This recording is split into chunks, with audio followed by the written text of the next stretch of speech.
Last night in Game 1 of the I-70 series, Danny Duffy was dazzling in 6 shutout innings, and Alex Gordon and Mike Moustakas had big hits to break a close game open and give Kansas City a 6-0 win. Now the Royals hand the ball to James Shields, hoping for a St. Louis sweep. It's the Royals and Cardinals next.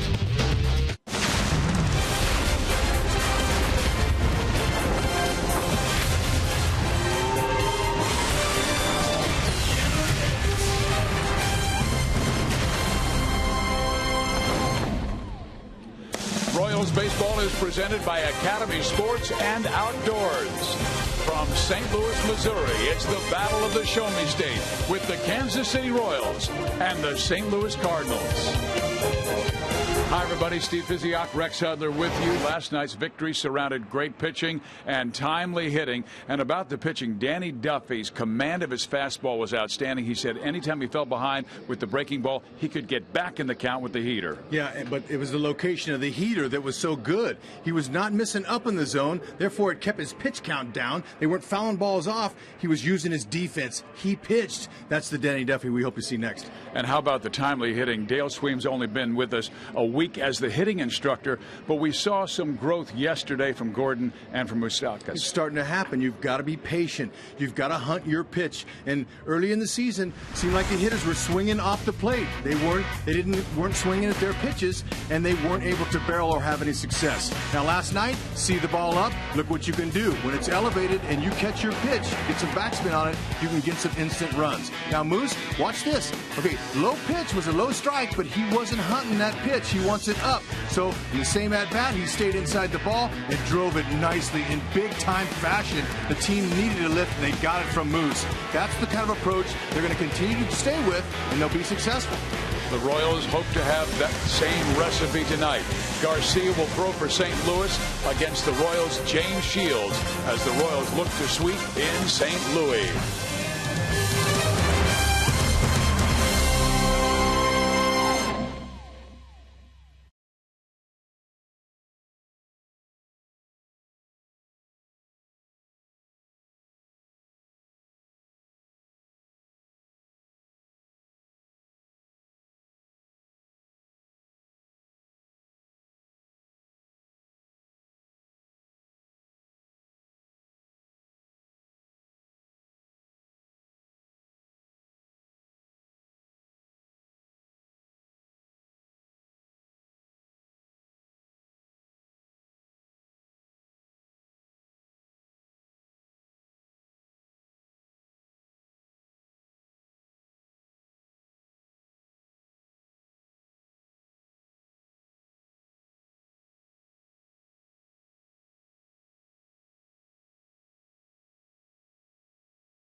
1 ERA.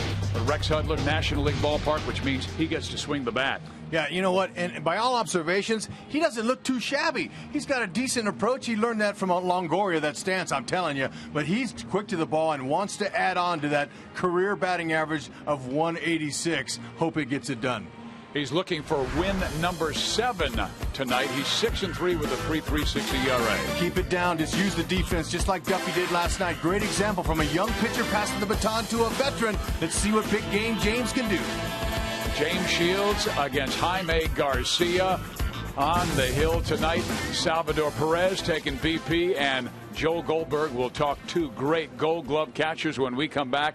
Perez of the Royals and Yadier Molina of the St. Louis Cardinals as the I-70 series continues.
Yadier Molina makes his major league debut. St. Louis at Pittsburgh.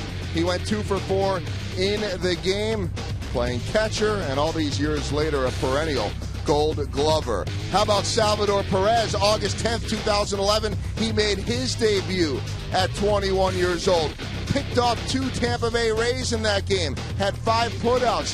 First hit, first major league RBI, and he now, too, has a Gold Glove in the big leagues at a very young age. And in comparing these 2 catchers, Salvador Perez says that Yadier Molina is his idol. 24 years old for Salvi, 31 for Yadi, and those are their nicknames. Salvi and Yadi, both of them made their major league debuts at 21, and in Salvador's case, he won his first Gold Glove in his 3rd season. Molina won his first in his 5th. They're both all-stars, and Molina is thought of as being the best catcher in all of the major leagues. Joel Goldberg here at Busch Stadium. A lot of admiration between these catchers who were very accomplished at a young age, and now Molina has been doing it for so many seasons. Known first and foremost for their defense, and both of their managers are former catchers. In the case of Mike Matheny, he thinks the best is yet to come for Salvador Perez because he saw Molina take great strides in his 4th season.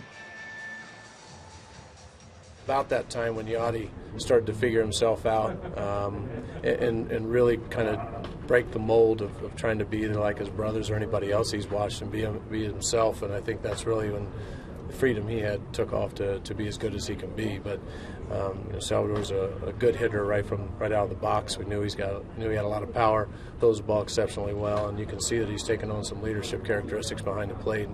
And I guess those are kind of all those attributes that you would throw on Yachty to where you would see that there's a good comparison between the two.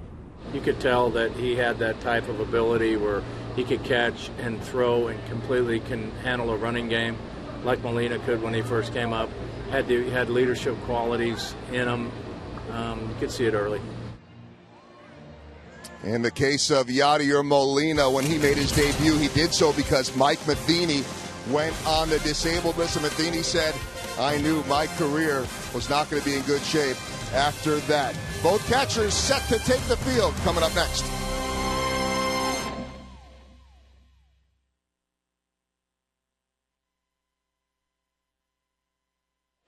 That was good stuff, Joel. Very good. How are we supposed to...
Kansas City Chevy dealer. It's Chevy Truck Month. Visit your Kansas City Chevy dealers. By the Missouri Lottery. Try the Missouri Lottery's new Lucky Sevens playbook. And by AT&T, mobilizing your world. Welcome back to St. Louis and Busch Stadium. A crowd of over 40,000 watched last night's game. The Royals won by a final score of 6-0. And Ned Yost will send pretty much the same lineup as last night. Aoki, Infante, Hosmer, with Billy Butler getting the seat in a National League ballpark. Alex Gordon and Salvador Perez 3 for 4 last night. Yeah, they got a different guy in that 9-hole down there. That guy, James Shields, ooh, he could play a big part in tonight's game, especially if he does his thing. Now, forget about what he does with the bat. He might be able to help move a runner or so. You never know. But he's got to go up there and throw strikes like this guy does. Jaime Garcia seems to be healthy from right shoulder problems he had the last 2 years, a 1-0 record this year. He missed the first 6 weeks because of that left shoulder problem, and you see his numbers against the Royals. Yeah, he's been really good, though. He struck out 19 and walked none through his first 3 starts this year. That's over 19 2/3 innings. That's really good. He's a strike thrower. Get him. He's got a pretty good fastball that he'll use. It's not overpowering, but he will go 88 to 93, cuts and sinks it, arm side. Nice changeup to right-handed batters, and he's got a big curve. Yadier Molina, he's the captain of that team. No question about it. He can come out and throw, and he could be a threat to any base stealers that get on for the Royals. The umpires tonight behind home plate: C.B. Bucknor, Trip Gibson at first, Dale Scott is your crew chief. He's at second base, and Dan Iasonia did a fine job behind the plate last night. He's at third this evening.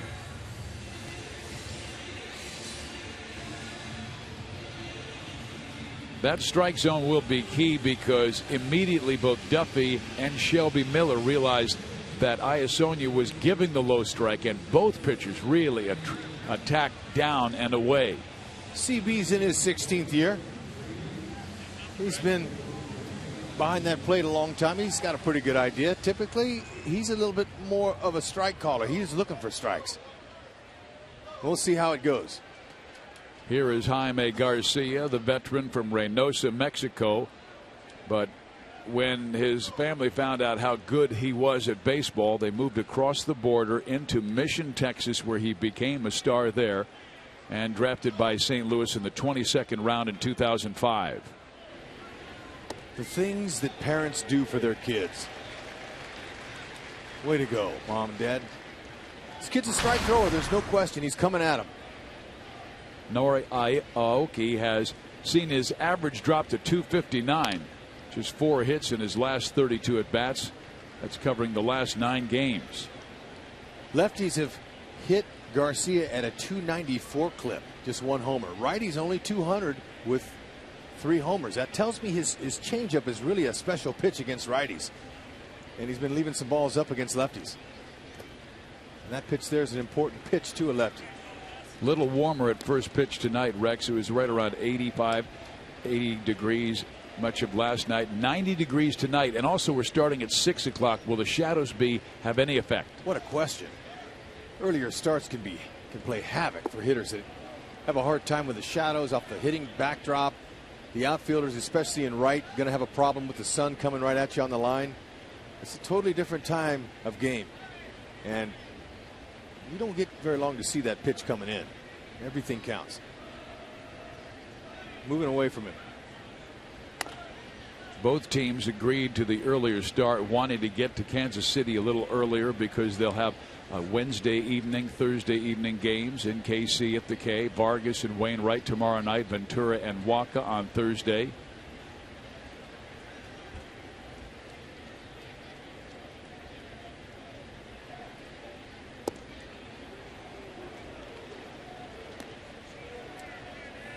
That was a tight breaking slider.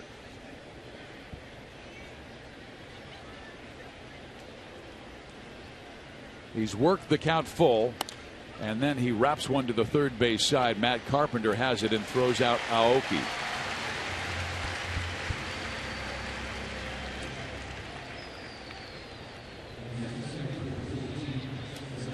So it will be Omar Infante, who was on base twice yesterday, 1 for 3, a walk and a run scored. Infante's grabbed the helmet that doesn't have the flap on it. Lefty's throwing. Feels a little bit more comfortable. That's the one he wants there. That ball's elevated. Infante just hitting 188 against lefties this year. There's a couple guys on the Royals that have been a little soft average-wise against lefties.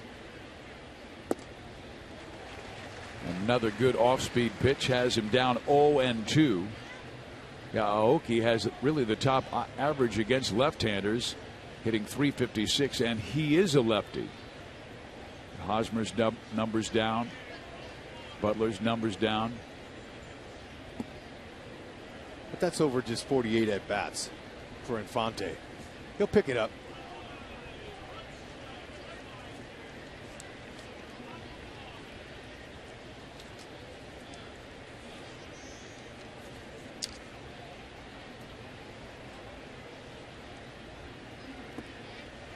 Two balls and 2 strikes. Rex told you that this guy is an absolute strike thrower. 19 2/3 innings, no walks, 19 strikeouts, and all 3 of his starts have been solid. Atlanta, Cincinnati, San Francisco. He hasn't had one bad start. The ball had some run to the arm side. A little tailing away from the righty. he'll use that on lefties too. He'll come in on them. So he looks like he's got some pretty nice movement tonight.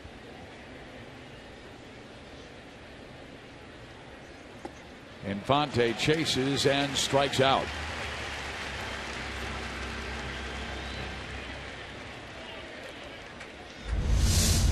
Got him on a slider.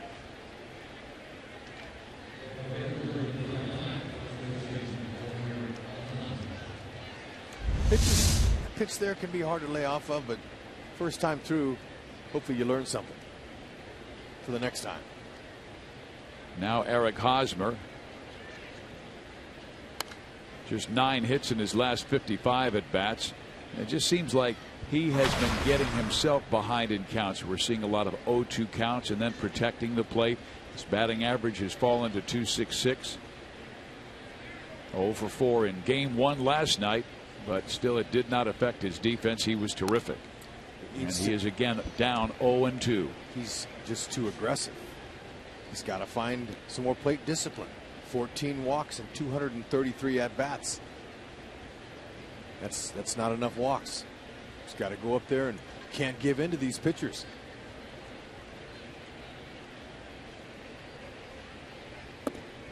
A swing and a miss. Garcia with a pair of strikeouts in the first inning, looking sharp. Now the Royals hoping their guy, number 33, James Shields, can equal Garcia's excellence.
.336 earned run average, 309 innings pitched since 2013. That's the second most in Major League Baseball, and this is the first time he has ever pitched in Busch Stadium. Maybe he can make it a memorable one, if at all possible. He would need some help. They could shut out this Cardinals team for the third straight time. Hasn't been done in over 40 years to this team. Matt Carpenter leads things off for St. Louis, and then Wong, Holliday, Craig, Molina, Taveras, Peralta. Jay is playing center field over Grichuk tonight, and then Garcia, who's a very good hitting pitcher. James Shields wants to use that defense. Salvador Perez, he's got the gold, and he got it a few years earlier in his career than Yadier Molina. Lorenzo CAIN in center field's dying to make a play, and Gordon, he can't wait till a Redbird tries to advance a base on him. They've got really good arms in the outfield, and they make the plays. Moose, Escobar, Infante, and Hosmer. Very nice infield. That was your Ford around the horn defense for Kansas City, and now James Shields delivers strike one. Carpenter ended a 14-game hit streak yesterday, was batting .400 during that streak, but 0 for 4 last night and lined out in his last at bat.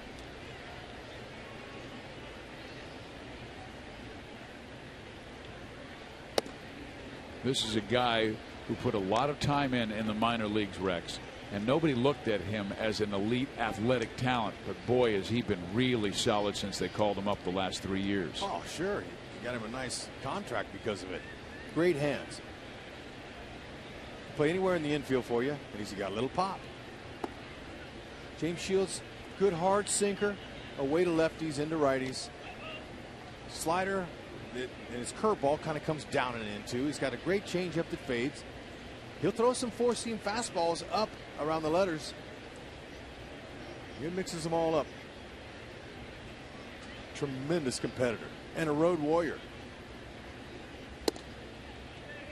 Shields has a 2-2 count. James, in his last outing, received a no decision in the Royals' 8-6 win in 10 innings, but he gave up 6 runs in 7 innings, 3 home runs, 1 to Jose Bautista, and 2 mammoth shots to Edwin Encarnacion.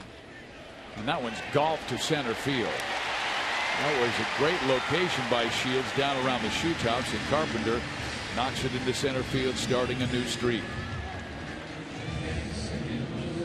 Cardinals are a little bit on edge right now. That's a beautiful swing. I mean, he just golfed that. Nothing you can do. Watching their batting practice today, they're like the Royals have been. They're tight. They're a little bit nervous. They're over gripping. Sawdust comes flying out of their handles. They're just so tight up there right now, and it happens.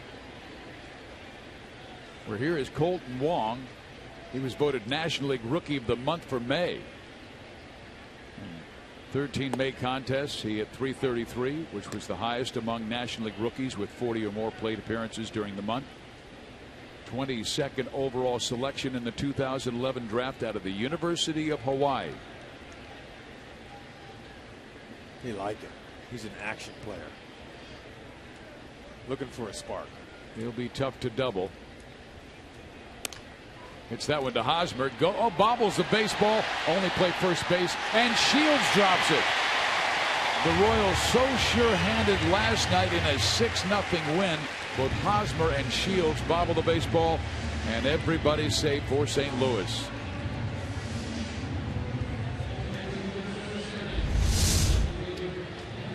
First guy sure. Second guy quick. Just getting out. And it couldn't happen.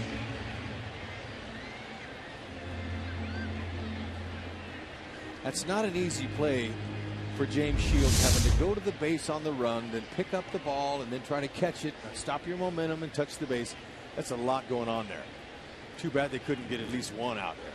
That's the 5th error this year by the Gold Glove winner, Eric Hosmer. And now Matt Holliday, who was a tough out last night, 2 for 3 with a walk, and in his career hitting .316 against the American League.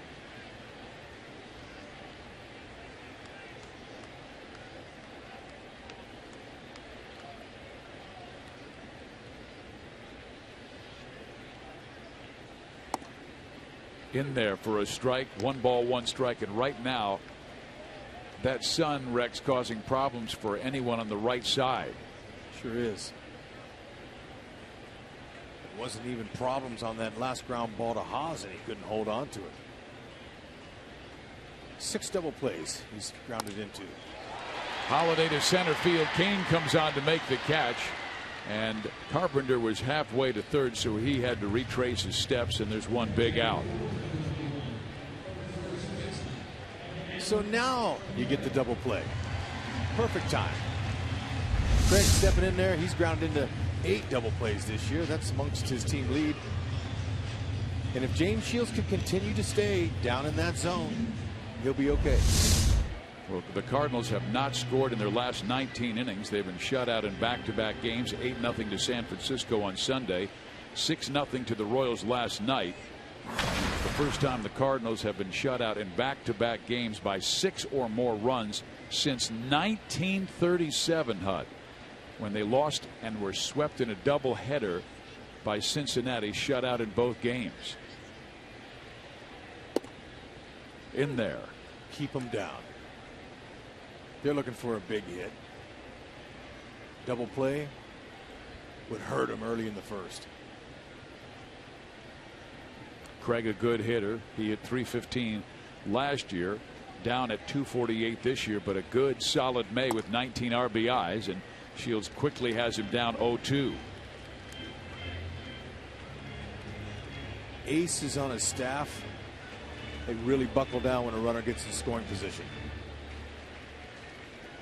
James Shields is in that category. Carpenter at second, Wong at first. Greg with a line drive base hit to left field. Carpenter will be held, and the bases are loaded for Yadier Molina. That's a good hold by Oquendo, because Alex Gordon is going to throw Carpenter out. He doesn't want to take the bat out of their hand of a possible big inning and Yadi coming up. This is the 10th anniversary of Yadier Molina's first game. We saw an excellent story on that with Joel Goldberg in the pregame show.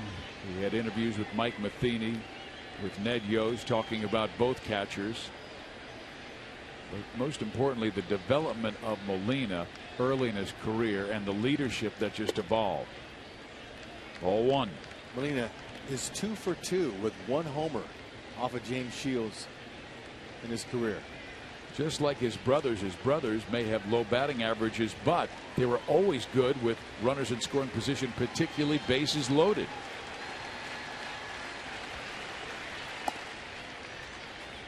James has fallen behind, 2 balls and no strikes.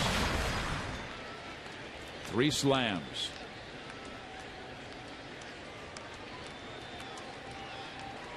Throw him a changeup down and in. 6-4-3. Inning over. Up the middle. Escobar gets it to Infante. And look at that, HUD.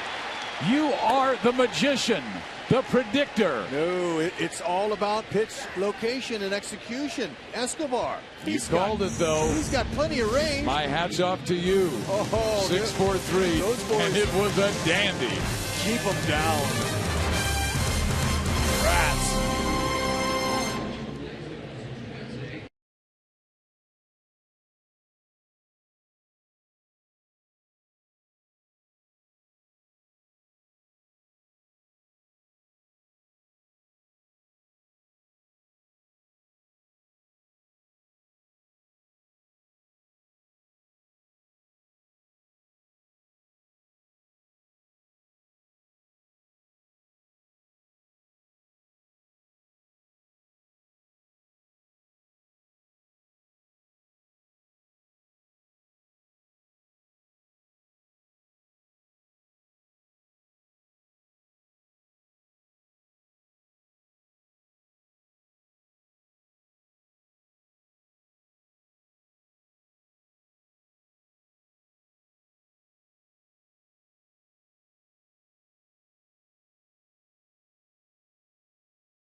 Photo using hashtag KCFanPhoto for a chance to have it shown in an upcoming game broadcast, brought to you by AT&T.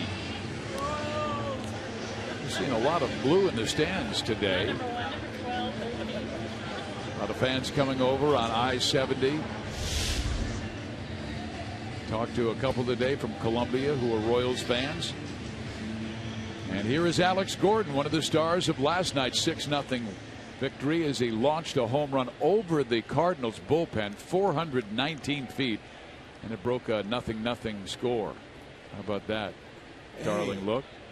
Dad and daughter day, that coming up at the K's? Yes, it is.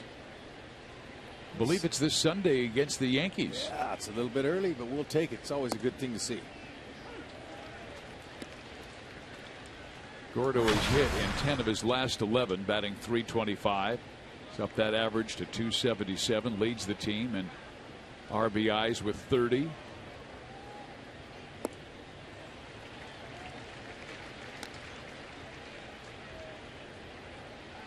Alex, .222 against lefties this year with a couple of homers. That ball he hit last night was 2 inches off the outside part of the plate and elevated. And he's still got the barrel on it.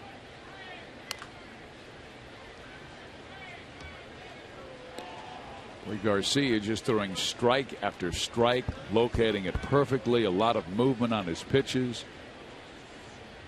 Yeah, Alex is going to have to really focus on keeping that front shoulder in, and he's been doing that against lefties recently.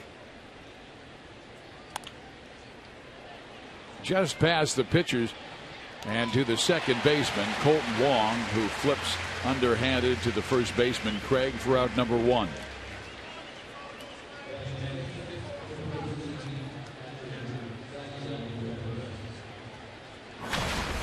Salvador Perez, 3 hits last night to raise his average to .265.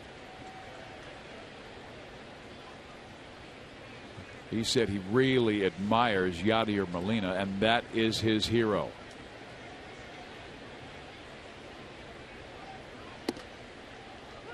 Strike in there.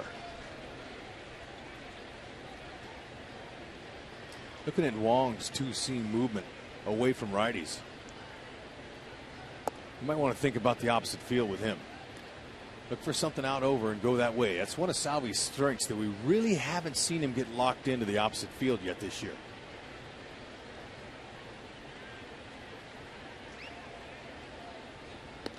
Yeah, I saw some numbers on Salvador Perez which were really interesting.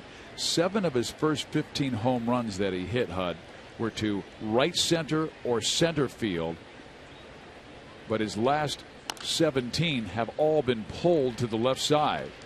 Matt Carpenter will throw out Perez here, so 5 up, 5 down for Jaime Garcia.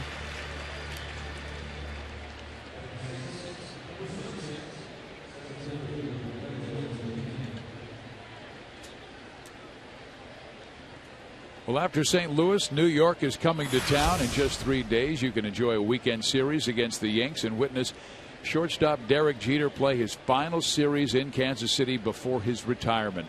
The series includes summer fireworks on Friday, presented by Hy-Vee and Pepsi, and a Nori Aoki poster giveaway to the first 10,000 fans on Sunday, presented by Magnaflex and Pitcraft Printing. Plenty of tickets are still available, so visit Royals.com or call 1-800-6-ROYALS now for tickets. And Derek Jeter has been such a great ambassador to our sport. It will be great to see him in Kansas City, and we hope our fans come and give both teams a roar of approval.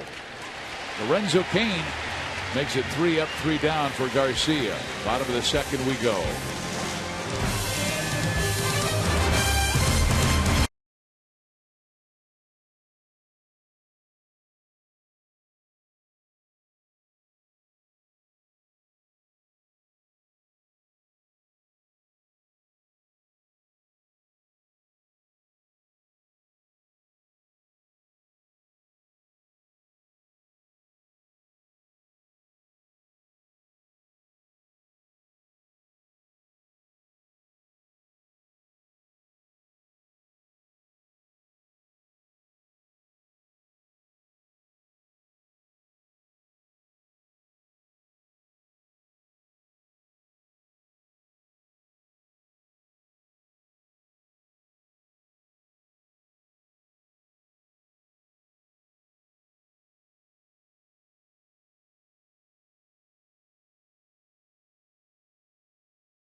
Alcides Escobar.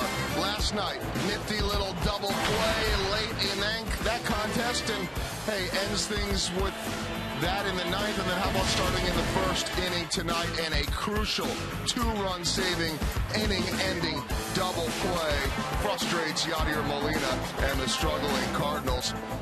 Fizz, I had a chance to ask Escobar about that double play last night, and he always gets so excited to talk about the big plays he makes. And he said that was an easy double play last night for me. That was a regular play. It was good, but nothing special. Now, no surprise that his favorite player growing up was Omar Vizquel, fellow Venezuelan shortstop. He said he was too young to have ever watched Ozzie Smith, but he said that he saw a highlight once on TV where Ozzie dove across the middle, and the ball took a bounce and hopped over his head while he had already been in the middle of his dive. He threw his bare hand up above his head and somehow fielded the ball. Hosmer could not field that one. The hit will go through. But Escobar said, that's the kind of play I want to make. Not an easy one. I would love to try that. And he said he comes from a small town in Venezuela, and just about every single Escobar is in his family, and that he just loves the game of baseball, and he's been doing this ever since he was 4 or 5 years old. Okay, the flip there was a little bit behind, so Infante had to adjust. He went with a bare hand, and he's a good hands guy and very natural. In 10 years at second base, he knows what he's doing.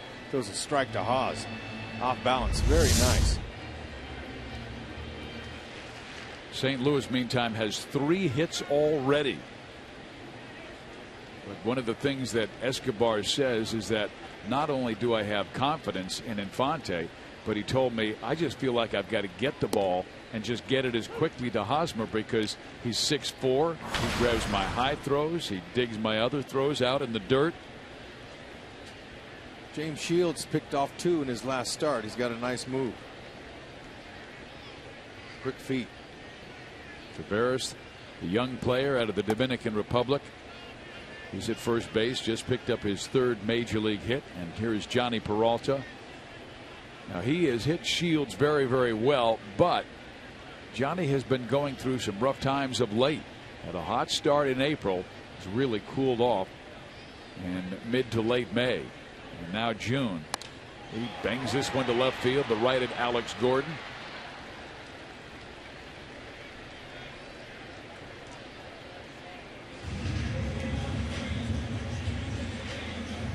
As we take a look at our Toyota League leaders, we'll take a look at run support this year. And the Royals haven't supported too many of their starting pitchers, but there's James Shields with almost 6 runs of support per game. That's really good to see. Because remember, last year, for the first 3 to 4 months of the season, they weren't scoring any runs for him. And so it's nice that, you can't control that as a pitcher. So anyway, you'll take them. You just go ahead and do your thing anyway. You got to keep them down. Them meaning pitches. Keep them pitches down. Here is John Jay. Randall Grichuk got the start in center field. Jay very capable. He's in there tonight, hitting .281. They went out in the offseason and not only got Randall Grichuk, but also Peter Borges, 2 outfielders. And Borges has most of the starts in center field, and Grichuk got a start last night. But Jay bats from the left side. Eventually, Taveras will be their center fielder. That's what they see. Right side into right field. Taveras must stop at second base. So that's 4 hits off Shields already in this game's first 2 innings. Yeah, sinker ballers, sometimes they find the hole, sometimes they don't.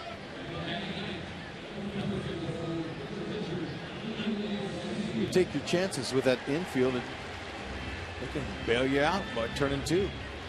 Well, Garcia has 23 successful sacrifices in his career. Are we expecting that here? Absolutely. This is all about the National League game. You hope to get up there. He's going to be moving them along. Just find those holes.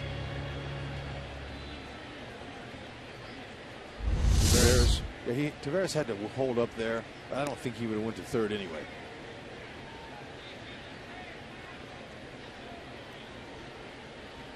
First and second for the Cardinals. Garcia was a very good position player. coming out of Mission High School in Texas. Salvador throws behind, but getting back in time is Taveras.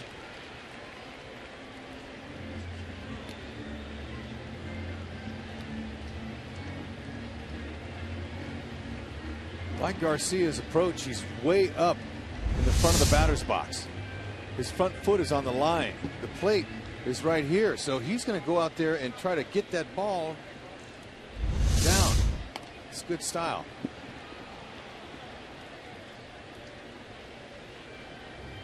Salvador Perez with 10 pickoffs in his career.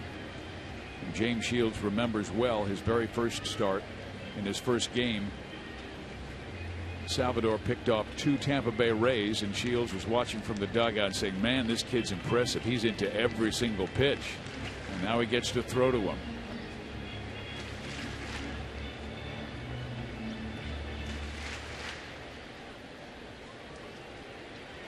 Garcia is 2 for 7 this year. See where he is? Look at, he's way up there. He's going to try to get to that. They let him swing away. Escobar backhands, goes second. They've got one. That's all they'll get. But 2 terrific plays in this game already by Escobar. One to start a double play in the first, and now one to take a base hit away from Garcia in the second. Thought for a minute Escobar was going to go to third for the force. He had that play in front of him. Moose was there, but he elected to possibly turn the double play, knowing that the pitcher may not have the speed to get there. So not a bad choice there. 2 outs. Just got to get it out. Shields trying to keep the Cardinals' confidence down. They had a bases loaded 1-out situation in the first and could not score. Now first and third and 2 outs. Carpenter singled up the middle on a pitch down around his shoes in the first inning. Ball 1. Cardinals hitting .238 with runners in scoring position this year. It's even lower after that first inning. Carpenter's hitting .302, so he's a guy that could possibly try to find a hole like the other guys have been. Last year the Cardinals were sensational with runners in scoring position, batting .330. That's one of the things that they're struggling with, but a lot of teams are a little bit down offensively in those categories this year. How much did they miss Carlos Beltran? Now obviously Beltran on the disabled list with the Yankees, but he was such a force in the middle of their lineup last year. Yeah, I'm sure they miss him now. If their offense was clicking, they wouldn't miss him, but they're not. They're also without David Freese, who was traded in the offseason to the Angels to make room for Carpenter to play third base. Jake Westbrook retired. They added Peralta as their shortstop. Borges, Ellis, Neshek also new additions.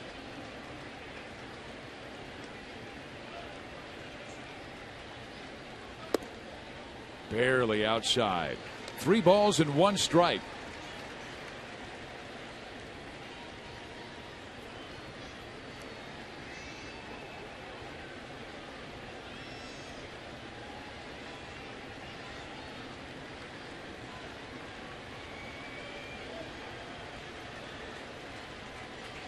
He's got 30 walks on the year.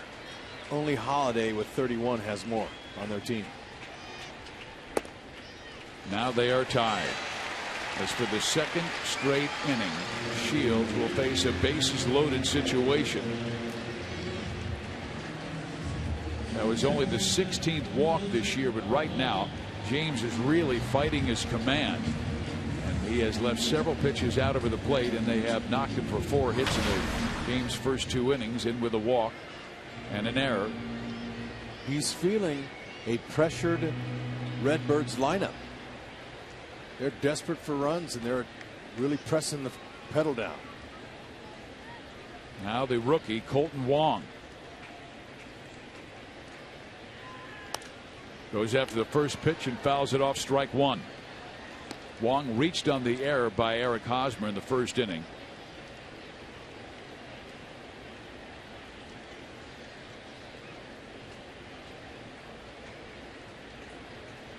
St. Louis with only 16 hits their last 4 games coming into tonight.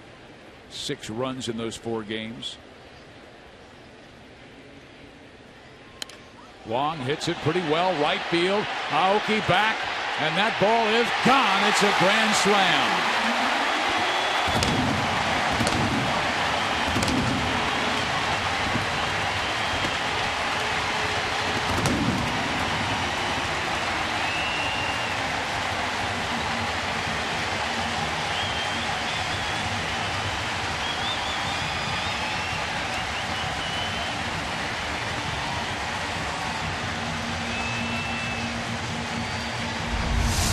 After the first swing Wong took, that was a home run swing, and then this pitch here, he left him another cookie up. Right down the middle.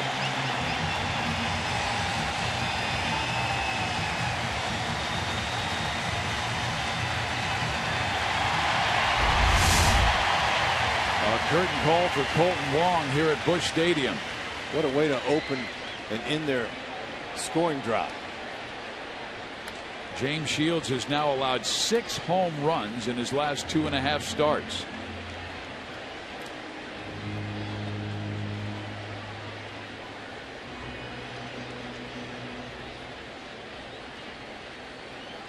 So it's the Royals who will have to crawl from behind. They have plenty of time. James really struggling with his control. Some happy Royals fans.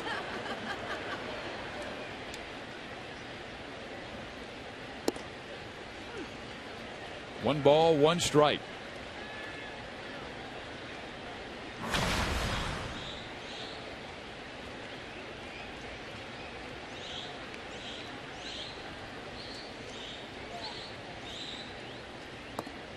That was the Redbirds' first grand slam of the year.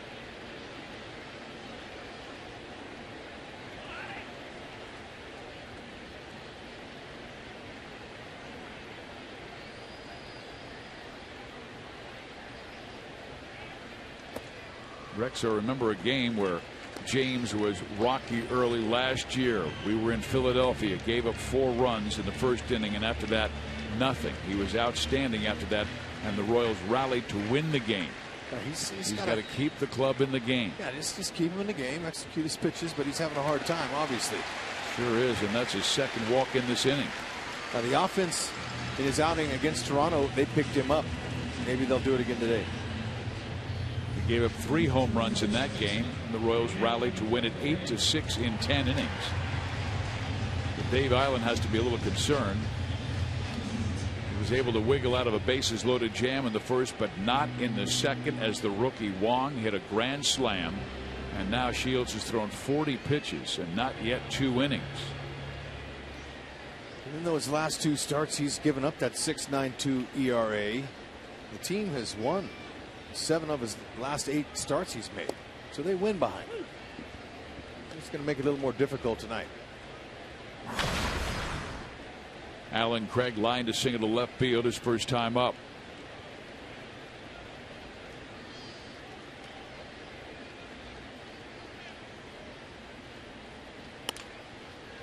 Infante will take care of Alan Craig, but Kolten Wong, with big damage on James Shields, hits a grand slam home run, and it's St. Louis 4 and the Royals nothing.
Captain America is Kolten Wong with a grand slam, but they had a lot of superheroes up the yard before the game.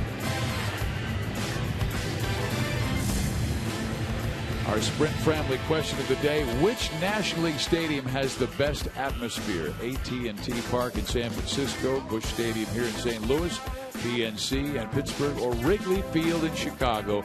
Text A, B, C, or D to 432-432 and give your vote. Well, Jaime Garcia has looked really sharp in his first 2 innings, and he delivers ball 1 to Mike Moustakas.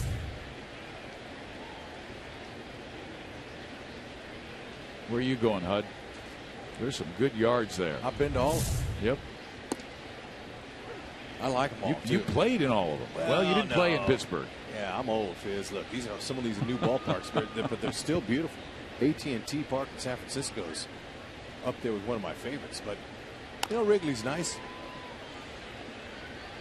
Moustakas will ground out. Certainly with that new building that they built out there. What are they calling it out there beyond left center? Ballpark Village. Oh, Ballpark Village here at Busch Stadium. This is his first year. That made it look really nice. She's dating a Royal.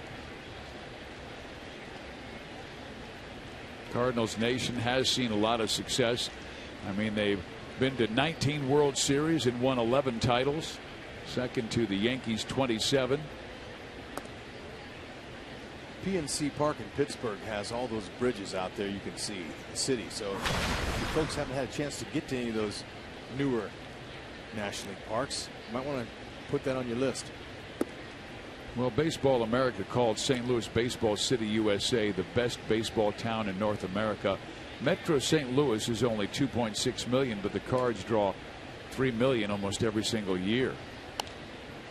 Escobar fouls it back, and Garcia gets back in the count. Escobar 1 for 4 last night, batting average of .265. And they really designed it perfectly so you can see the big St. Louis arch beyond right center field. Escobar to center field, and that will be caught. John Jay got a good break, and Escobar flies out. Come celebrate the tradition of baseball with the Royals this Sunday on Father-Daughter Day, when the Royals face off against the Yankees. As part of this special ticket package, you'll receive a limited edition Royals hat and a commemorative framed photo. Don't miss your chance to spend the day at the K with the ones you love most. Visit Royals.com/family for tickets. Here is James Shields. Didn't get to swing the bat much in the American League with the Rays and now the Royals, but enjoys it and fouls this one back. 0-2. In his career, hitting 186. We saw him hit some out in batting practice, but not yet in a big league game. On Goldberg's Hy-Vee Royals pregame show, when Salvi was interviewing Duffy used a term that I haven't heard before. He's talking about James Shields and the way he hits, and he said, yeah, look, I don't go up there and gangster hack like Shields does. And that's take a big rip, you know, try to hit it out of the ballpark. A gangster hack.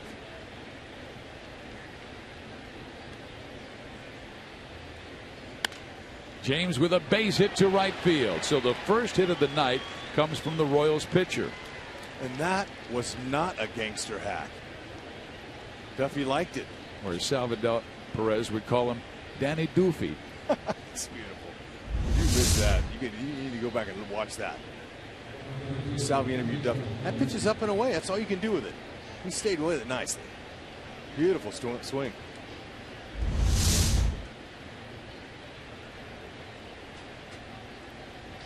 Shields gave up a grand slam to Kolten Wong. Here's Nori Aoki, 0 for 5 in this series, and he hits one to the first baseman. Craig will take care of it, and that's it for the Royals in the third.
The I-70 series and a lot of fans here. How about that, Rex Hudler?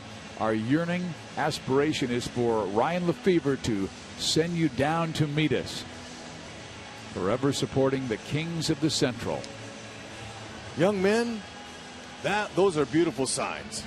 And I'd love to be able to come down there and sit with you. Hopefully, that offense of James Shields can come back and pick him up and keep you smiling, sir. That's right. Love your colors on the left. James Shields back to work. St. Louis broke a 20-inning scoreless streak when Kolten Wong hammered a grand slam home run in the second for a 4-0 Cardinal lead. Yadier Molina, who hit into an inning-ending 4-3 double play in the first, steps up. Yadi 0 for 4 in the series.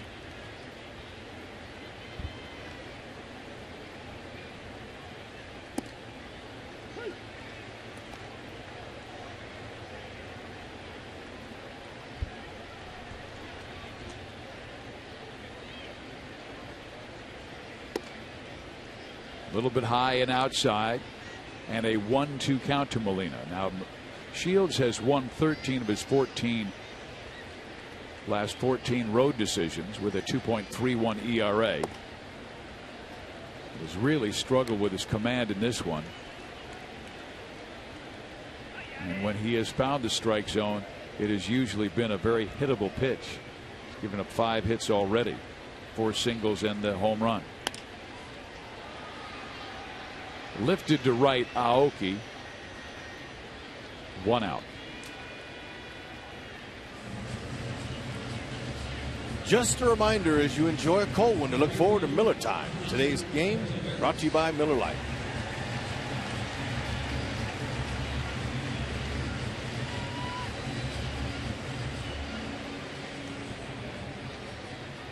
Escobar with 2 fine defensive plays already in this game, and here is Oscar Taveras, who got the St. Louis offense started in that second inning with a base hit to right field.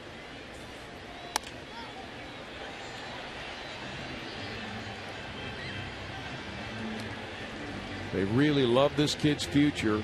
St. Louis signed him as one of their top recruits out of the Dominican Republic at the age of 16.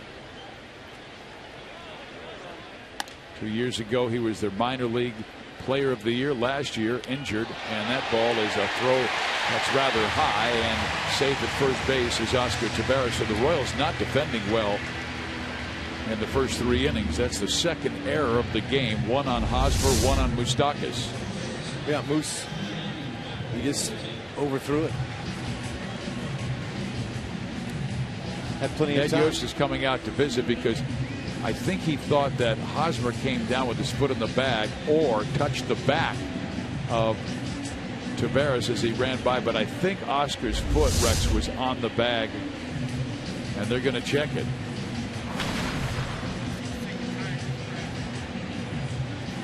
It's a great effort by Hosmer. Sure was, but that's a routine play. Yes. Ooh. Yeah, they may have something here. Look at him. He touched him right there on his back before he hit the bag. That's Hosmer's hands again. Footwork and hands are unbelievable, that guy. He saves so much. No wonder Ned's going with Hosmer rather than Billy Butler. You know, it not only eliminates base runners, Rex, but also helps out the pitcher because he's throwing fewer pitches in an inning because of a great play by his first baseman. Yeah, he's one of the best I've seen in a long time. Get a chance to watch him now in year 3. He's comparable to Donnie Mattingly. Donnie was really good, except Donnie wasn't as tall as Hosmer. And Donnie had a good arm, but he couldn't throw like Hosmer can. Eric has. You had a chance to play against Wally Joyner. He was pretty good too, right? Yeah, Wally was good, but I played with Galarraga, JT Snow, were great all Gold Glove first basemen, and they all had that one ability, and that was to make the play, dig it in the dirt, have soft hands. They could make, and they had really good footwork around that bag. But what separates the really good ones from the ones that are Gold Glovers but quite at that top level is the arm. Hosmer's got the arm. He's got everything it takes over there. He's got the size. Galarraga threw the ball well. He was a really good, and his nickname was El Gato. He was a cat from Venezuela. He's probably one of their greatest first basemen ever, him and Tony Perez. Well, this is the Royals' challenge on the field. The runner was called safe at first base, and now they are saying he is out. There you So go. take the air away from Moustakas, who says thank you to Eric Hosmer for saving him on a high catch and tag. Moose says, hey, look, I'll buy you a steak next road trip. Thank you.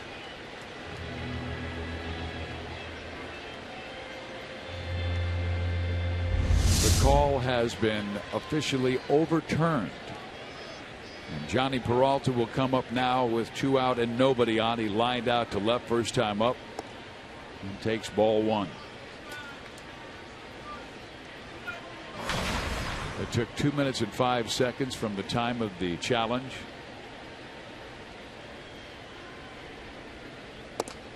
Outside.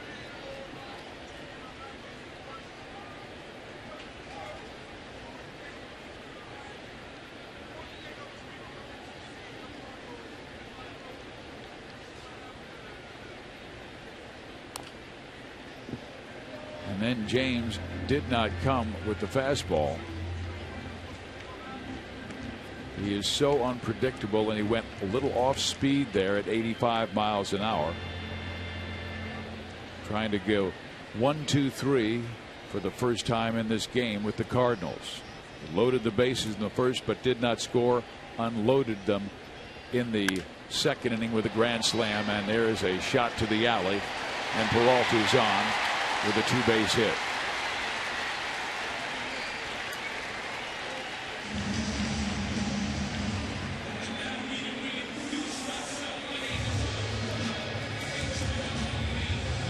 Well, this challenge saved a run because Peralta was smashing the alley, and CAIN knew right away that it would fall in the gap, and I'm sure Taveras would have known the same, and he may have scored all the way from first base. You're right. Give that run to Ned. Now John Jay, who singled to right field. The run that didn't score. Royals want to stay in it. They can't afford to get down by any greater margin. They're only 13th in the American League in runs scored, just under 4 per game.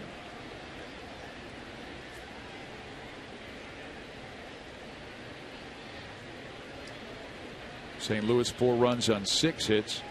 The Royals no runs on 1 hit.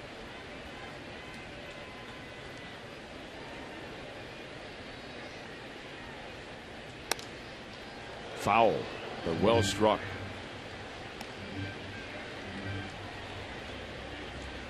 This is going to be one of those grinded out games, you get the feeling, for James Shields. Doesn't have his great stuff, doesn't have his great command, but somehow he has to keep the club in it.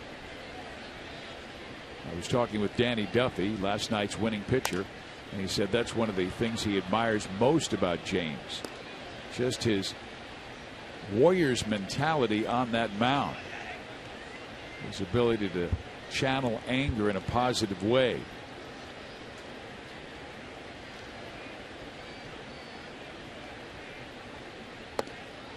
Tried to needle the outside corner, did not. The breaking ball, and it's a 2-2 count.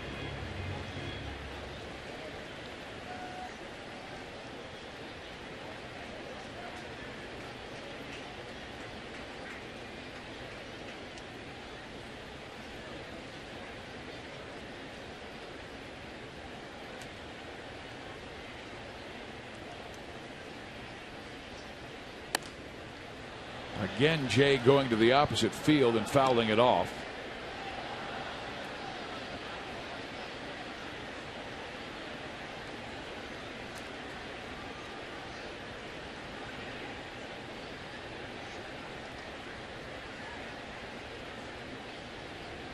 Shields twice could not come together with Salvador's offering. And now they're going to call time and talk it out. But what this does, Rex, I really think it throws off the rhythm, the timing, the tempo that a pitcher has. Yeah, but he's thinking his way through this. It's 2 outs, it's a runner in scoring position. Jay's a good hitter, hitting .281, and he's got a .290 average with runner in scoring position. So, like I said earlier, you want to hold him down here. So he's trying to find the right pitch and get on the same page with Salvi. Why not talk it out? So saying, come on, big guys.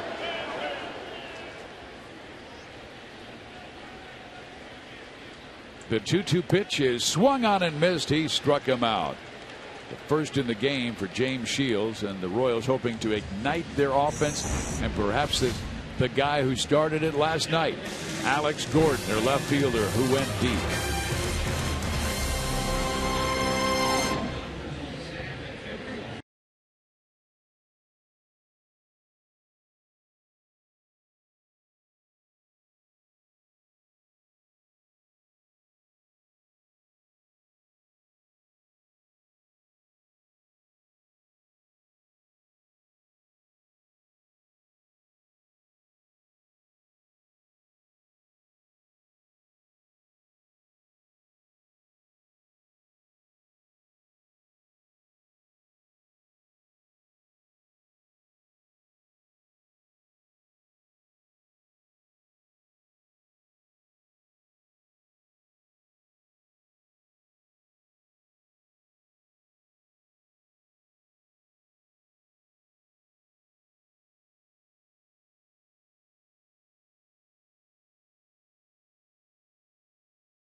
Is brought to you by Panera, coming soon to College and King in Overland Park, and by your Midwest Ford dealer. Visit us at yourmidwestforddealers.com. Steve Physiak, Rex Hudler, Joe Goldberg, and Jeff Montgomery at Busch Stadium in St. Louis, Missouri. The Cardinals have a 4-0 lead on a KOLTEN WONG grand slam. Young man, and very likely his first game. He's an Alex Gordon fan. He's got a Gordon jersey. He's in luck. How Alex is hitting this inning. Batting third in this inning. It will be Infante, Hosmer, and Gordon, the first three. Omar struck out swinging on a nasty slider that bent down and in towards his back foot.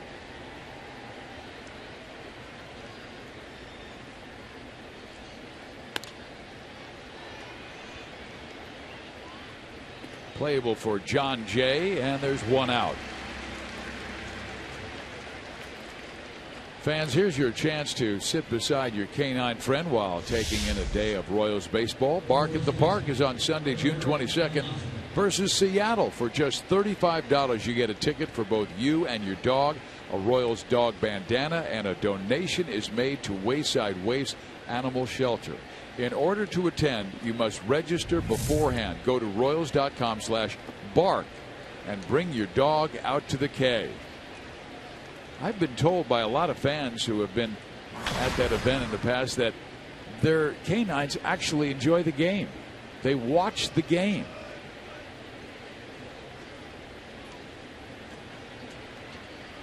Probably admiring the green field that they'd like to run around on. Sure. Hosmer needs to watch the ball and look for his pitch. He's up there just swinging and everything. He was down in the count 0-2 a lot yesterday and down 0-2 twice in this one already.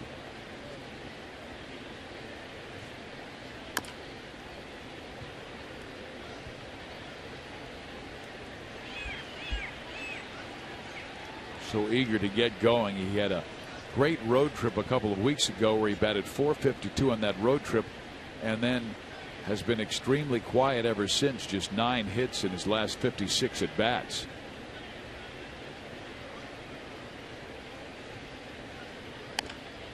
And it was about this time last year where he really got things going. Fans, he has 203 hits since June 1st last year, and that's tied with St. Louis's Matt Carpenter for second most. Victor Martinez of the Tigers has the most. But everything started for Eric after June 1. He knocks that one into left field. He swung at all 5 pitches in that at bat, and that's the first strike. And he swung at his first pitches in his first at bat. He's just in a swing mode now. That was the first good pitch that he got to hit, and look what happened. He squared it up. A nice swing. You'd almost like to tell him, take a strike. You see you go up there and take a strike. Pitchers are afraid of him anyway. Once he figures that out, if those pitchers are really nervous about him, then he can let them come to him. But right now they don't have to throw a strike to get him down in the count. Right, they know they're going to get an out somewhere. But last night, that pitch was, look where it was. Fox Tracks shows you that was way up and away, and he was able to stay on it and barrel it.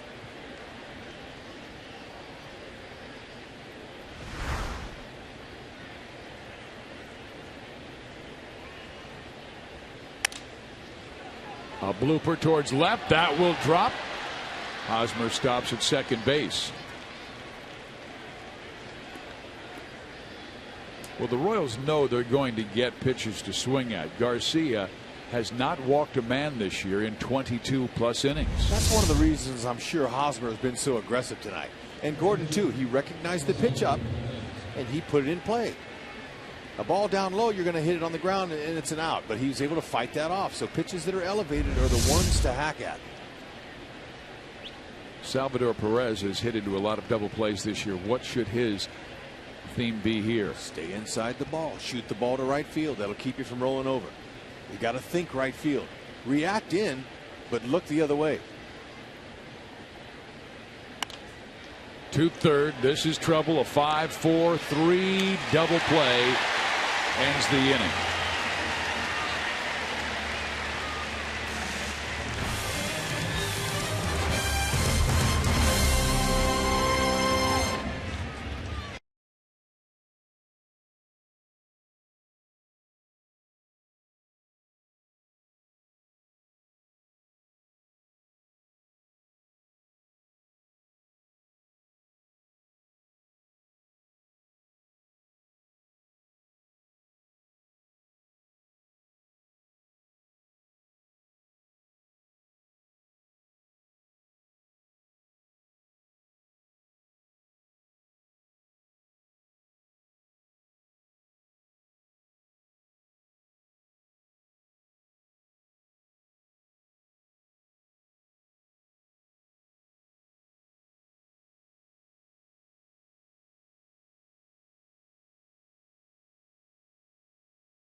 Hy-Vee Royals Live, and he went back to work today interviewing Danny Duffy. Wanted to talk about being on the base paths last night.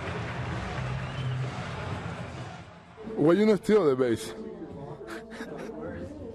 I know I'm a gazelle, dude. I know I run fast. I don't have the confidence like you guys do, man. Why you don't steal a base? I got one. How many you got? 0, bro. Thank you, my friend. It's classic Salvador Perez there. And, you know, I think the thing that kind of cracks me up the most about this is that we talk about doing one of these when he's, you know, able to do one. And then he turns to me and he says, okay, go ask him for me. It's your teammate. You can't go ask him. And then he delivers with the great lines like that. He is naturally funny.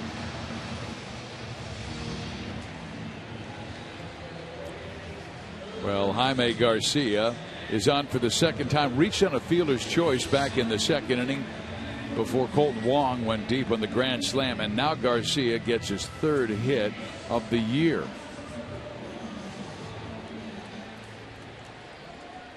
We've enjoyed so many of those Salvador Perez interviews with Mike Moustakas or Danny Duffy. And he's a very unusual player that's carefree, doesn't have anything going. He's just happy.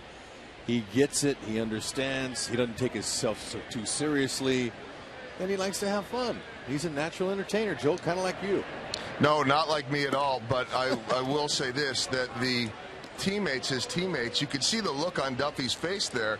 And I'll tell you this, he knew he was going to ask him about why didn't you steal a base. I talked to Salvador about that in advance, but Danny had no idea he was going to ask that. And you could see the look on Danny's face and how much that question cracked him up. He keeps guys loose in the clubhouse all the time. They have a really good time with this. And Salvi does want to branch out. He has dreams, at least, of trying to interview Yadier Molina. We'll see if that can happen or not. Sacrifice executed by Matt Carpenter. Garcia moves to second.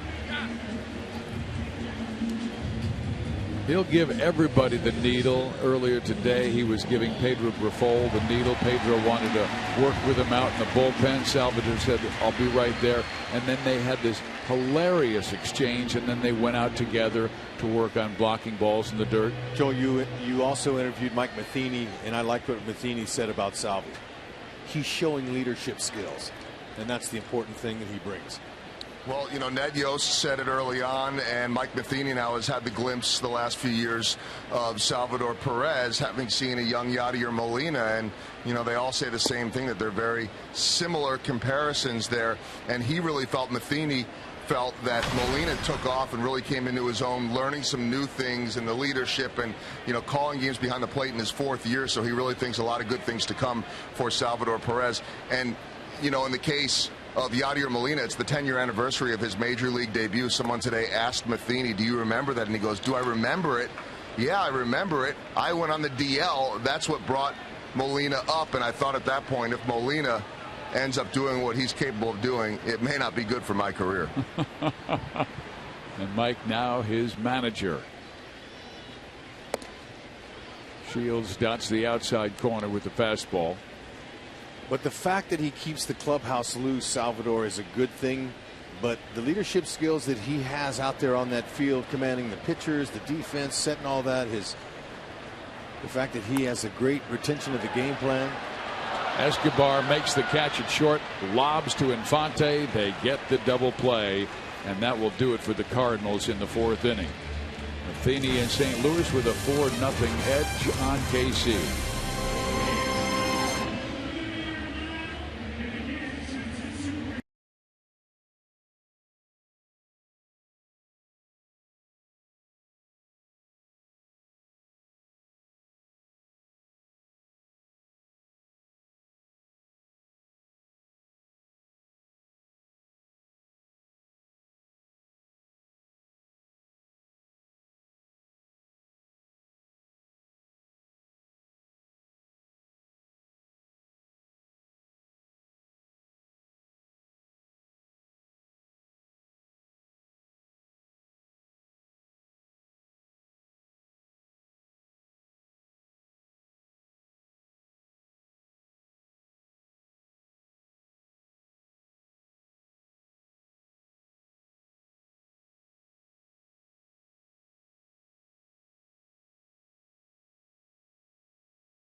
broadcast auction on June 10th, live on Fox Sports Kansas City. I'll work with you in the Royals bullpen, and later you can enjoy the game in the Kia Diamond Club. To get more info, go to royals.com/broadcast auction. That's Royals great closer Greg Holland on June 10th. The Royals Charities and Fox Sports Kansas City partner for the annual on-air auction. That will be 1 week from tonight. That special $400 ticket package for only $99, and it goes to a great cause, Royals Charities.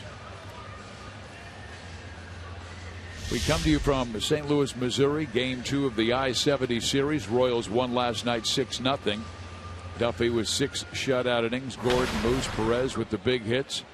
As KC nailed down their 6th shutout of the year, and right now they're being shut out by Jaime Garcia. Lorenzo Cain grounded out to third his first time up.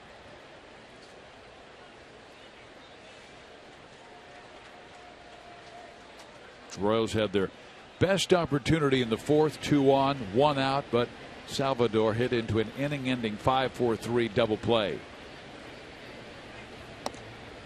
How about that?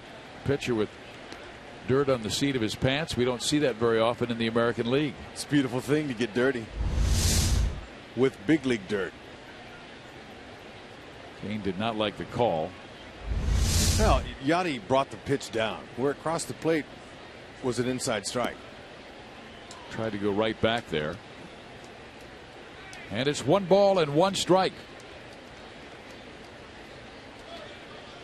We're seeing a lot of split allegiances throughout this series, and we'll see it again tomorrow and the next day at Kauffman Stadium.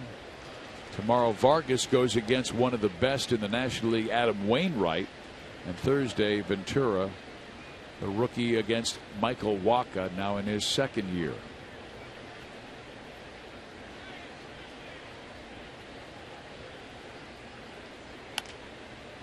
Cain tries to flip it to right, and it will drop foul, so they'll go back and do it again.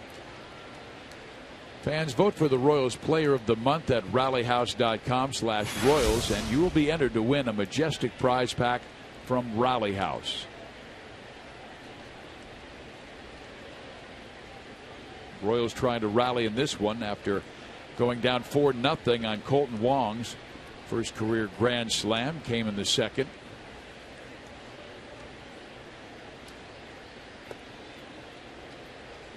See him up, look up, but with 2 strikes you're going to be a little more aggressive. There's some more KC Cardinal combinations, and it's a beautiful thing to see him at the yard. Hopefully they'll make the track or back across to KC. Oof. Cain swings and misses at that off speed and strikes out. It's a changeup. It's a pretty good one. That's number 3 for Garcia. Boy, he has shown no effects from that injured shoulder that cost him the first 6 weeks of the season. See the grip. Had the changeup grip. Same arm speed as the fastball. He came in with a 7.3 ERA against the Royals. His first game, gave up 5 runs in 2 innings back in 2010. He really pitched very well in his second game in 2011. Gave up 3 runs in 6 and left with a 7-3 lead, but the Cardinal bullpen blew it. The Royals came back to win 9-8 in 10 innings. Here is Mike Moustakas, who grounded out to first last time up. And he was fooled at that breaking ball. Garcia has really held the Royals down with a lot of 0-2 counts, putting them on the defensive.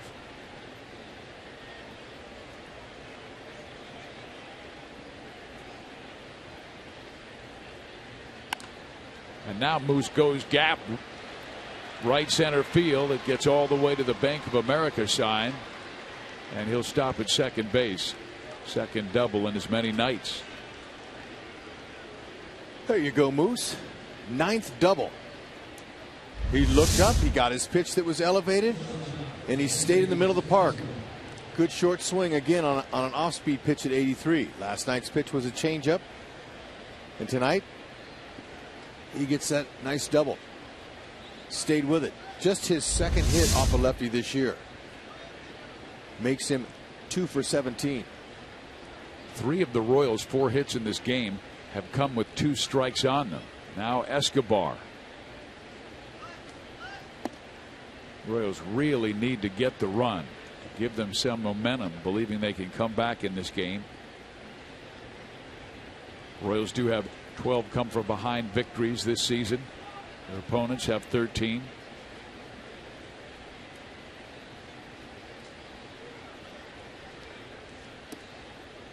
Low and in. Escobar hit the ball sharply last time up and fly it out to center field. 2 home runs. He also has 14 doubles, showing more power this year than last season.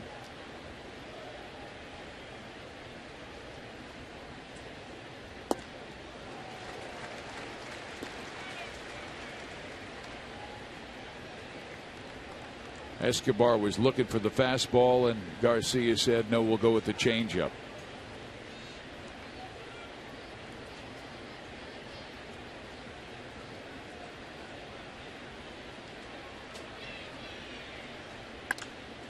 But Esky drives it in the alley. This will get Moustakas home, and the Royals on the scoreboard as Escobar not stopping at second base, going to third. The throw will not be in time. It's a triple for Escobar. First triple of the year, and a beauty. Split the gap, got him a pitch up. There you go. That's the key. Continue to look up in the strike zone. He's not going to overpower you, and don't miss the cookie. There it was. Escobar will add on now to that .216 average of the runner in scoring position and keep passing the baton. Now I'm going to let James Shields take a hack here as you see that pitch again. James Shields up here now. The infielders are in. Let him swing. He does swing and takes a mighty rip and fouls it back. Strike one. No, Garcia will go for that strikeout. Shields lined a single to right field his first time up after starting pitcher Garcia had retired the first 8 Royals he faced. That sun peeking through. Beautiful shot here at Bush. Infield in, short pepper swing. Hit it right back up the middle. Good off-speed pitch, and Shields down 0-2. Speaking of pepper, did you know I saw the Cardinals playing pepper yesterday?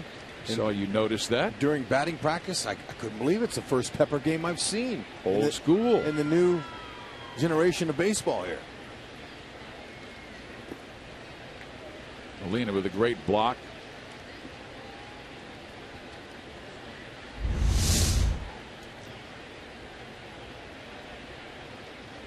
He pounced on it. He smothered it. Again, guys with gold that wear the gold, you see the gold patch on his glove and his chest protector. They don't try to catch those balls in the dirt. They just block them. Back Shields off the plate, so the count moves to 2 balls and 2 strikes. Garcia again has not walked an opponent this year in almost 24 innings. Take one for the team right there. Easy for you to say. You gotta get hit by that baby. And then he busts one to left. Holliday has to go back. It's over his head.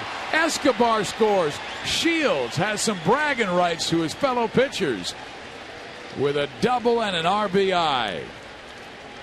Back to back to back doubles. That'll work it. First double in his career, and it was a beauty. And he dropped the head of the bat on that baby.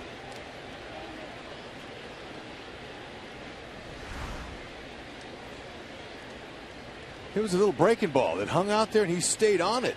Heck, that's a professional hitter right there. Nice swing, under control. Might give him a pinch hit opportunity later in the season. He's an American leaguer playing in a National League ballpark. He doesn't get that many opportunities to get at bats, but that's his second career multi-hit game. A single in the third, a double in the fifth. The Royals have gone double, triple, double, and they have cut the St. Louis lead in half at 4-2. Escobar shoots it down the line.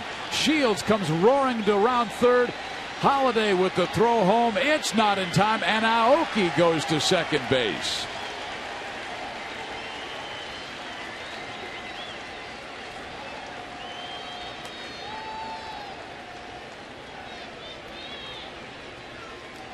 Okay, the mistake that Holliday made in left field was to try to throw James Shields out. He should have taken that ball and thrown it to second base, kept the double play in order, and helped out Garcia, his pitcher. Look at they're toweling off Shields. Exhausted after running the bases. Holliday picks this ball up, plays the carom right, but there's no chance to get James Shields. So maybe they can get another RBI. Nice slash and dash by Aoki. Yeah, as soon as Holliday brought it to the plate, they lost their opportunity for a double play. And that's what ended the 4th inning. So keep that train rolling. So Shields is right back in it after trailing 4-0. The Royals with 3 runs in the 5th, and they can tie it with the guy Omar Infante, who won the first game in Toronto in the 10th inning with a base hit to left that drove in 2. He is 0 for 2 in this one. Guy said back-to-back-to-back doubles. No, Escobar had a triple in between those doubles. Just keep it going. The extra bases are starting to pour on here in this inning. Aoki was a single and went to second base on the throw home. Right back in it. Another good block by Molina. Garcia was just rolling. Struck out CAIN to start this inning, and Moustakas got them started. And once again, Rex, another 2-strike hit. Moustakas, Escobar, Shields, all with 2 strikes on them, got those base hits. Infante, a 308 hitter with a runner in scoring position with his good short quick swing. Maybe he'll try to dump one out there somewhere, tie this thing up. Shields has new life, helped himself. Now he needs to take a breather.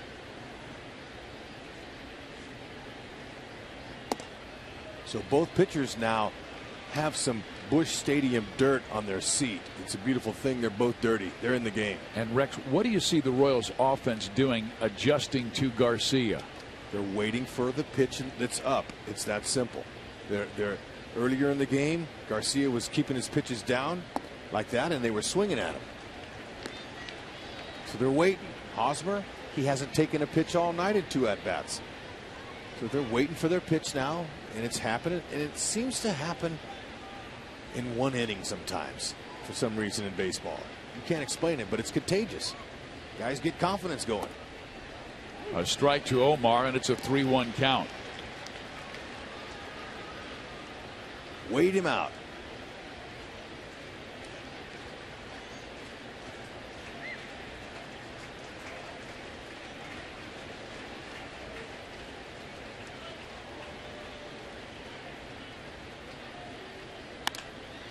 That's banged to center field.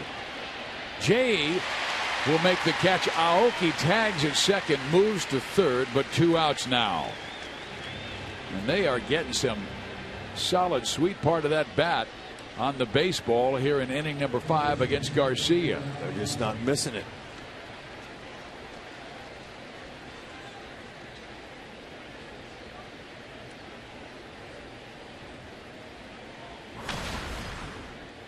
You see Garcia first time through the order controlling the opposition.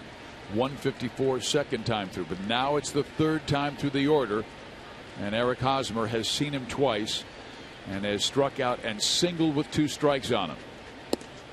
And now he takes his first pitch of the night, and it's a strike. He had swung at the first 8 pitches from Garcia. Struck him out the first time, but he got him a nice base hit to left field second time up. Here's same approach as his last at bat. See it, lay it out there. See it is the hard thing. See it out of his release point. He did that time and took it down low. Good block by Molina. He's really done a nice job as Garcia throwing so many in the dirt in this inning. Now Yachty's only human. Aoki needs to continue to come down that line, and if any ball kicks by him one way or another, steal that run. We saw Miller throw one by Molina last night. Up high.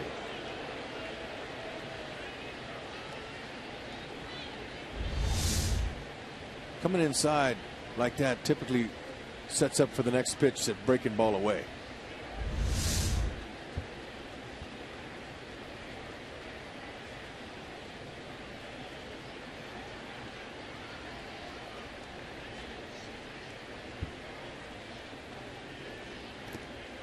And he chases that breaking ball away. That inside pitch gets a hitter's attention. It gets him looking in there. And then they usually throw a waste pitch like that, and Haas unable to lay off of it. The 30th pitch of the inning is on the way. As young fans inside watching the game on the TV, hoping their hero Eric Hosmer can come through in the 5th. And Eric, it comes too far inside and hits him. So he will go to first base, and it's Alex Gordon's responsibility to get him home.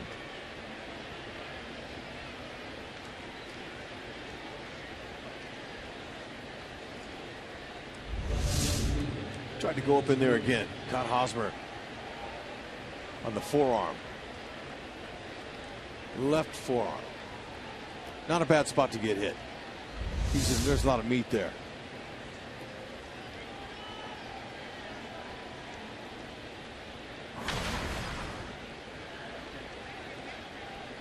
We told you Gordon heating things up in the last couple of weeks. He has base hits in 10 of his last 11.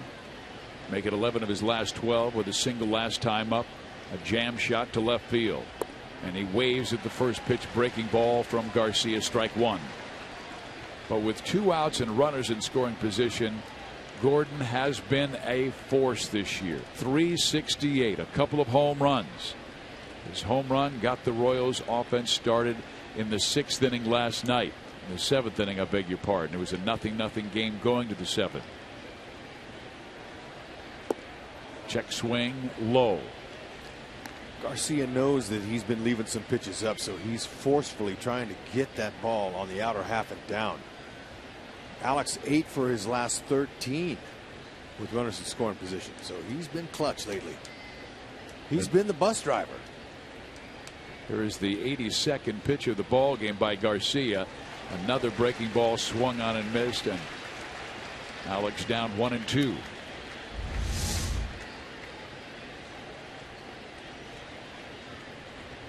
He really took a lot off of that one.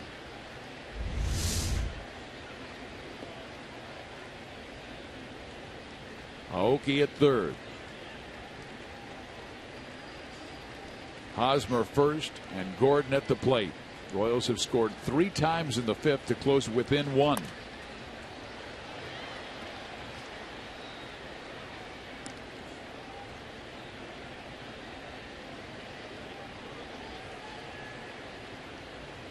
See if Yanni tries to come inside with him.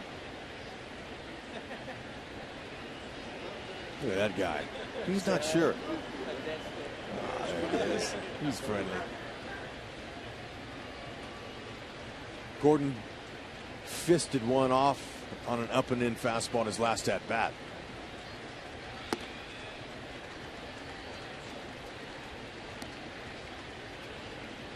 This has been a very taxing inning for Garcia. He has been on that hill for a long time. Temperature at first pitch was 90 degrees. Maybe he'll make a mistake. He has an ID on this 2-2 count. And Alex swings and drives it deep, and look at this! The Royals are back in front. James Shields has new life.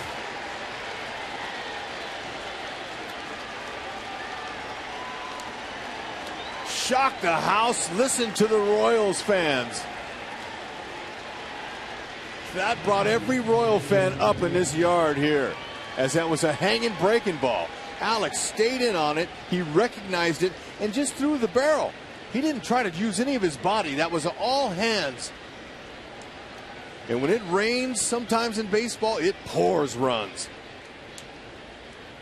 He just missed by a hair, Rex. You knew that Garcia had the idea of what he wanted to throw. He shook Molina's first offering, then went with his pitch, didn't execute, and Gordon did. And now Salvador rolls one to first. They tag him coming by. What a huge inning for Kansas City in the 5th inning.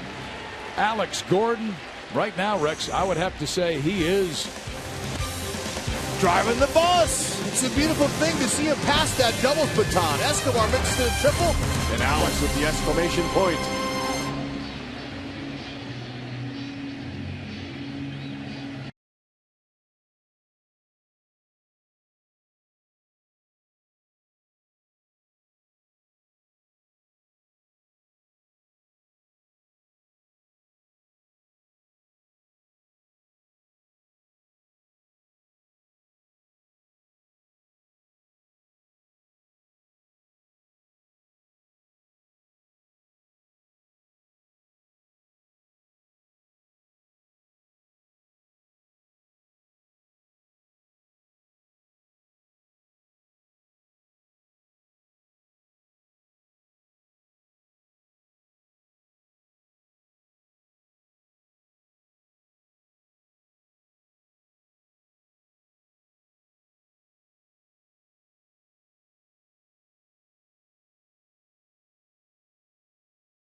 Check out the huge selection of F-150s at Thoroughbred Ford. And buy steel. Find a helpful servicing steel dealer near you. Visit steeldealers.com. Did you hear the roar of the Royals fans that are in Busch tonight when he hit that 3-run bomb? Boy, he has been lighting up the scoreboard lately. That's 6 home runs now for Alex. That leads the team. Also 33 RBIs leads the team. Put him in that 4-hole more often, Ned. Getting some big-time production. That's right, young man. Well, they'll have Billy Butler back probably in that 4-hole tomorrow night just to break up the left-handers, Hosmer and Gordo. 4, 5, 6. Those are all run-producing spots anyway. You got it. So Shields with new life. And we talked about that game last year in Philadelphia where James gave up 4 in the first and nothing after that, and the Royals came back and won that game. Well, they gave him 6 in the 5th, and now St. Louis must come back, and Matt Holliday takes inside 3 balls and no strikes. Holliday is lined out and walked. And he walks Matt on 4 pitches. Not what he wanted to do after his team scored 6 runs for him. 3 walks for Shields already. The batter will be Alan Craig.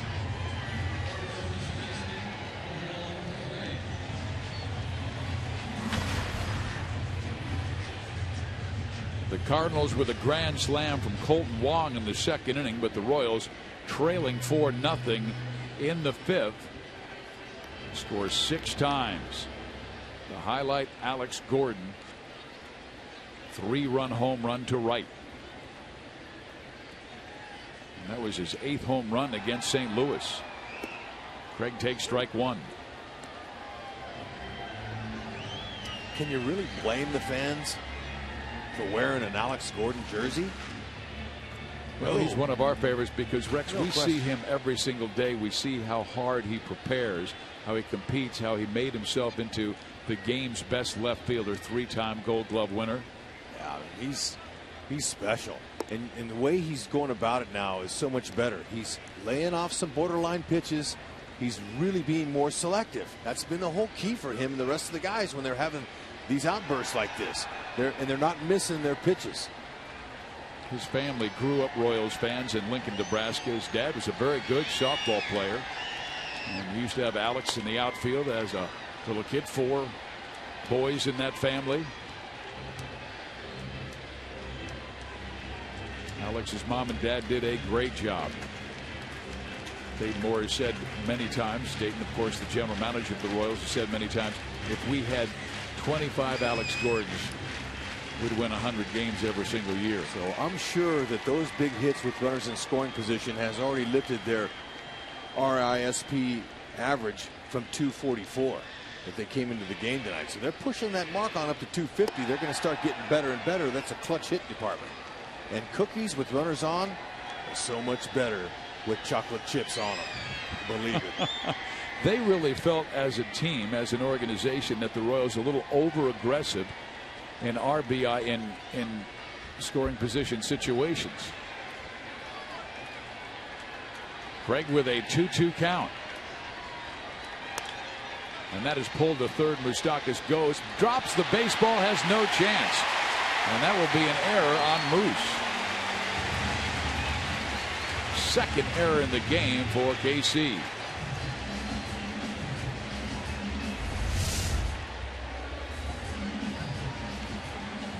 Three hopper. Just couldn't glove it. He waited back for that hop, and it was an easy hop for him too. What didn't like it ate him up. He just missed it. And he knows that James made a great pitch to Alan Craig. So the tying runs are on for Yadier Molina, who hit into an inning-ending double play in the first and popped up to right field last time. He is now in a 2-for-23 slide.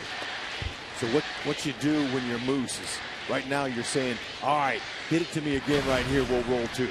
How about three? That two hopper to the bag. Yep. Moose goes to the bag and fires it around the horn. That is possible. Well, you predicted the first double play. Fizz. We'll start calling you Rexterdamus if you guess this one right. Oh. It's to Escobar. He goes to first base. The runners will advance. The last two balls just not hit hard enough to get that double play.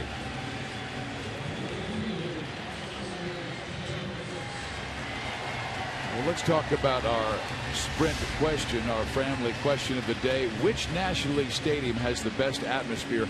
And 77% of our fans say right here in St. Louis. And this is a gorgeous yard.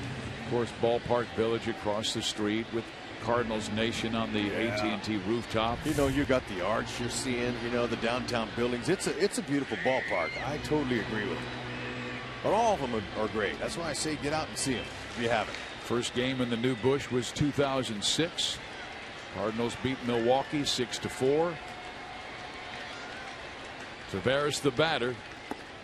Shields would love to get a strikeout here, but throws ball one to Oscar, who is singled and grounded out.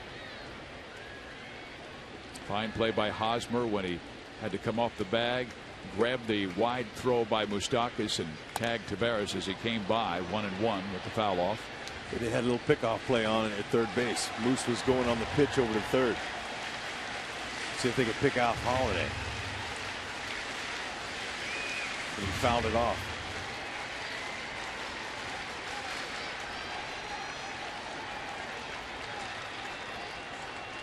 James has to go to school here. Keep the ball down.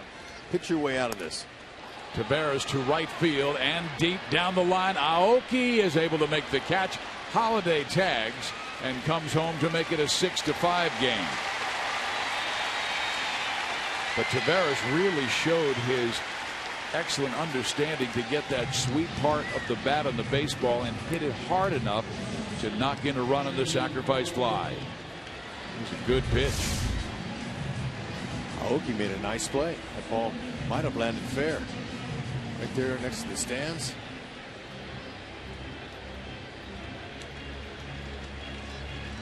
Now Johnny Peralta, who doubled his last time up.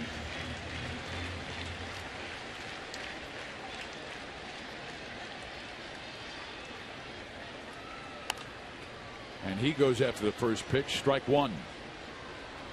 The Royals at 27-30, 6 games back of Detroit when the day started. Cardinals at 30-28, 5 games back of Milwaukee. Brewers are hot. They won last night. Of course, the Cardinals beaten by KC 6-0.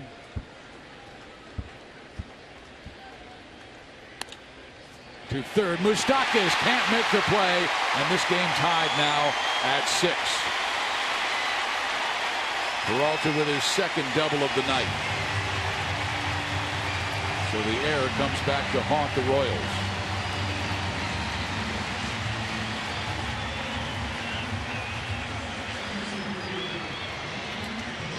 The error resulted in 2 runs. Moose couldn't quite get to it, and Alex missed it out in left field. He's going to try to throw him out at second base, and couldn't quite get it in his glove either.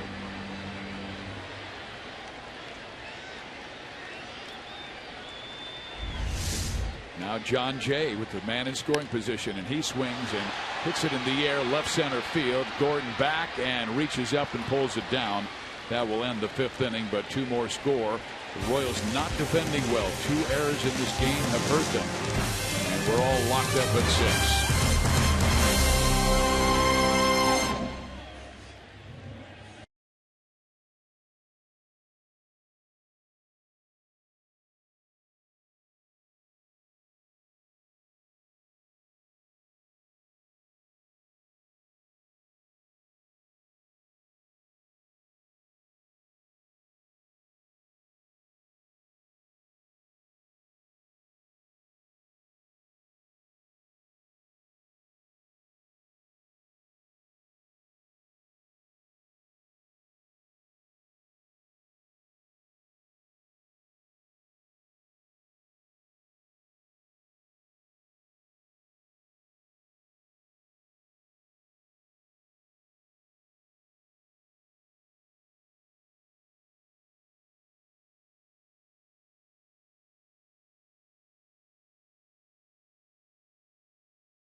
Time brought to you by Miller Lite.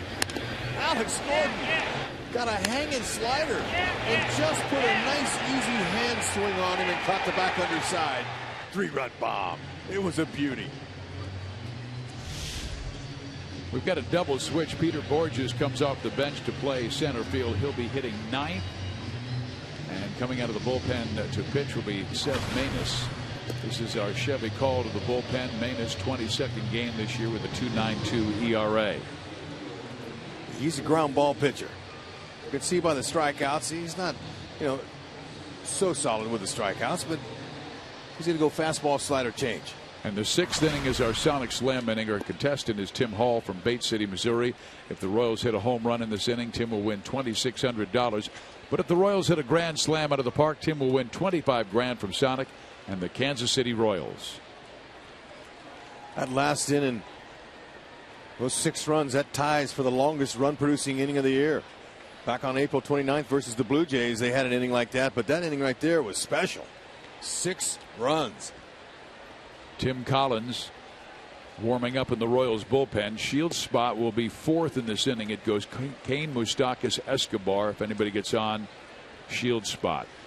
Okay, Maness is not overpowering. More of a ground ball guy. Still, same deal. Look him up in the zone. He has a little bit of an unusual delivery, almost like a catcher. Ball is hit off of him. CAIN races to first, and he's out.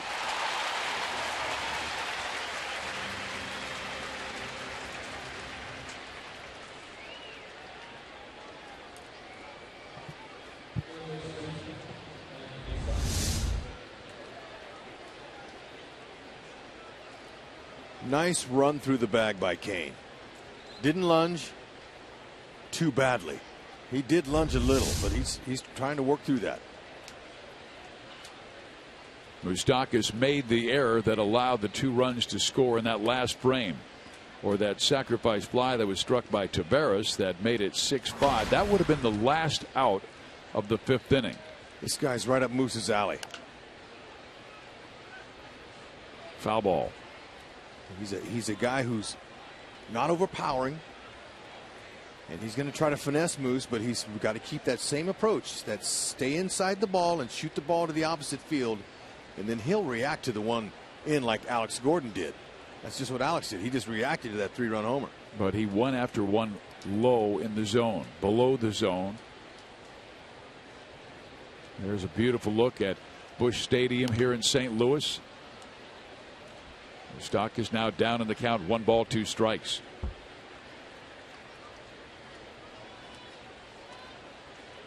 He started the Royals rally in the 5th inning with a double to right center field. Escobar tripled him home, and Shields doubled him home. It's almost like the other night when Moustakas rung one foul right by Escobar, and Esky had to jump out of the way this time, and the ball went into the seats. St. Louis with 3 infielders in the right side, 1 lone man on the left.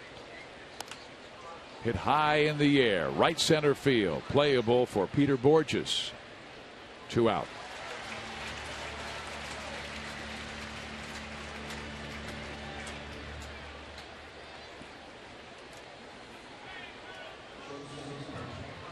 Royals fans come out and support the boys in blue as LA invades the K. June 23rd through the 29th with back-to-back series against the Dodgers and Angels, packed with plenty of fan favorite promotions featuring T-shirt Tuesday, Girls Night Out, James Shields bobblehead night, and K-State Day. This is 1 week of baseball you don't want to miss out on. For tickets, visit Royals.com or call 1-800-6-ROYALS.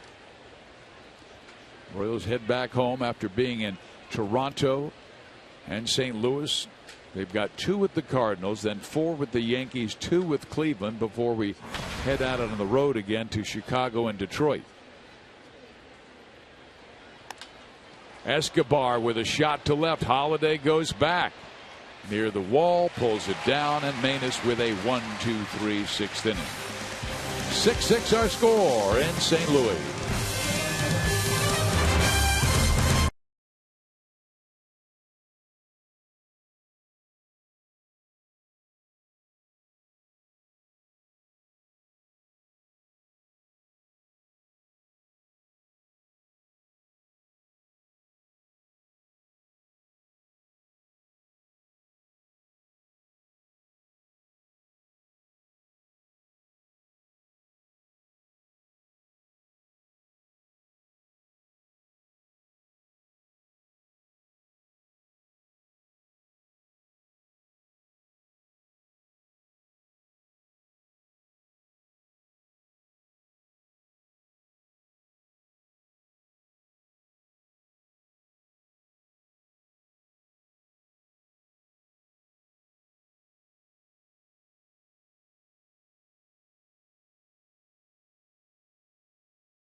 We head down Interstate 70 tomorrow to the K, and Adam Wainwright, one of the best pitchers in baseball, will be on the hill for St. Louis. He is 8-3 with a 2.32 ERA. Jason Vargas, one of the more underrated pitchers in baseball, 5-2, and his 2014 season. And there's Wainwright, tall, and he said, Rex, baseball is so much fun. He said this is the most fun he has ever had, that the game has almost been like the game of chess. Now, his last start showed he's human.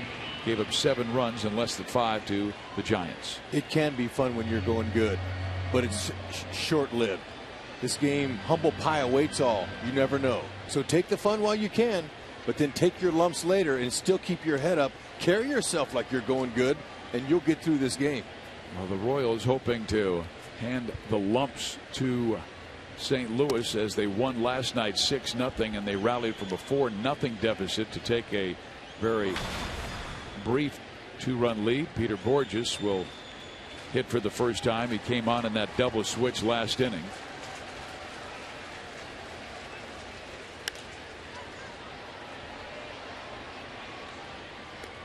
Borges coming over from the Angels, always known for good defense, good speed, but they need more offense if he's going to be a regular.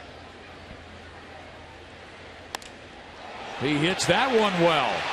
That'll get him back in the lineup. Cardinals back in front.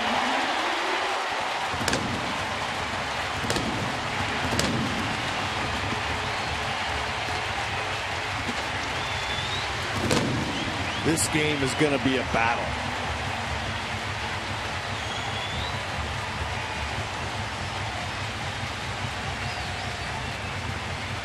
St. Louis Cardinals in a bad drought. Shut out their last 2 games coming in, and they've got 7. I don't think that's going to be enough to hold down the Royals. Borges reacted. Waited till it came down, and where was it? Right down the middle. He has now allowed 7 home runs in his last 3 games.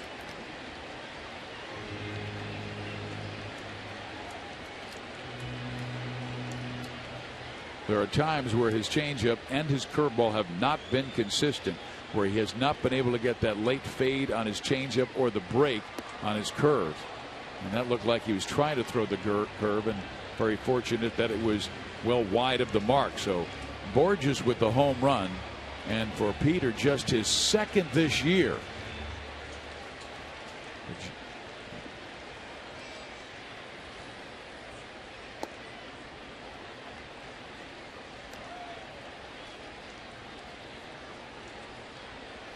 Aaron Crow has joined Tim Collins in that pen, and Ned Yost was hoping that Shields could give him 6. That may not be the case. He does get back in the count at 2 balls and 2 strikes. This has been one of those effort games for Shields. He's just trying to go as far as he can. Doesn't have his best stuff or best command, obviously.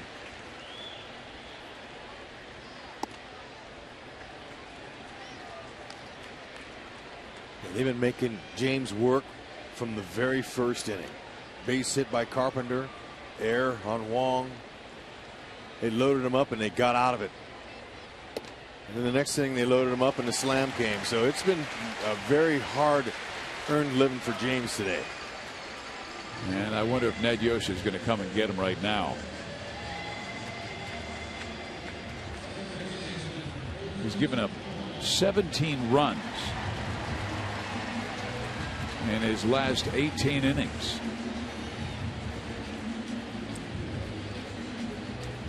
I think he's counting on James to get through this inning somehow. He can do it. Royals don't have an off day until next Thursday, when they head to Chicago to face the White Sox and then the Detroit Tigers, as we get back into the American League Central next week when Cleveland comes to town, and then they go to Chicago and Detroit. Colton Wong will be the batter, and he hit the grand slam back in the 2nd inning. It's a good bunter too. And he has had 2 long conversations with Jose Oquendo, his 3rd base coach. So we're guessing he'll be moving Carpenter here. He could be. However, he just came off of a grand slam.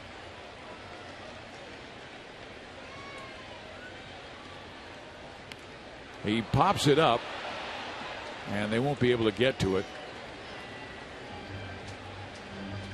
That would have been a big out. with the double play still in effect and two right-handers coming up in Holliday and Craig.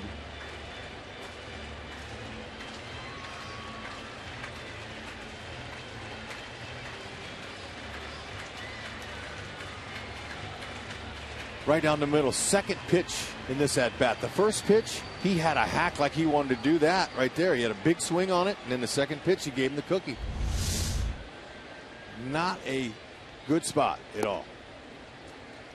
This time, Wong did not show bunt. So Matheny taking it off. Mustak is not buying it. He's down the line at third. Hosmer holding Carpenter at first base.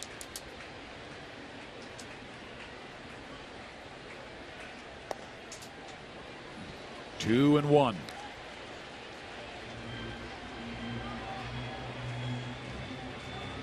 Yost really believing in his veteran James Shields, feeling he can work through this difficulty. Yeah, sometimes you got to make him wear it. You know, it's James's game. He's in a good pitch count here at 95. He can get through this. He's got to keep that ball down and use that defense and roll up a double play. Hit his spots.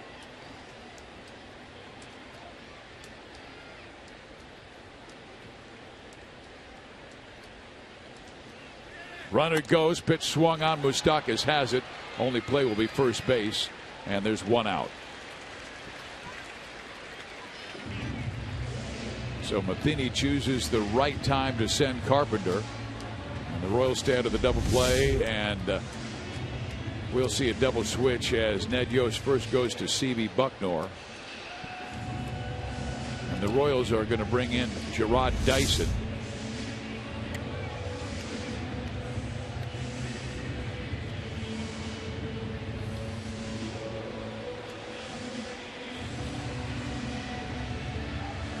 Nori Aoki will be coming out, and Aaron Crow will be coming out of the bullpen.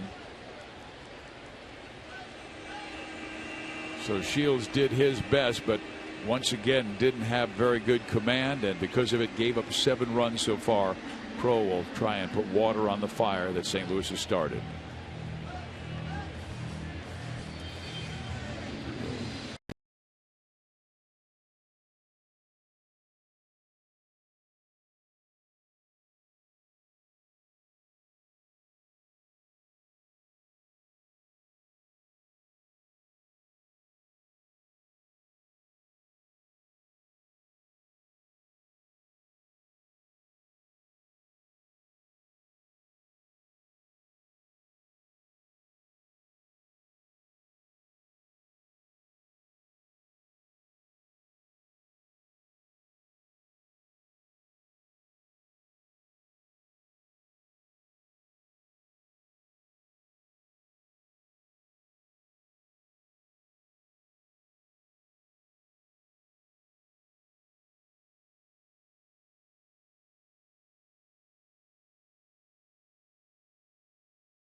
So he will be hitting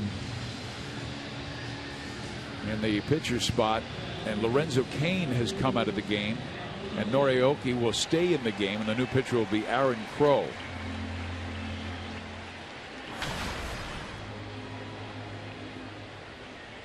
He will face the always dangerous Matt Holliday, who has walked twice and lined out in this game.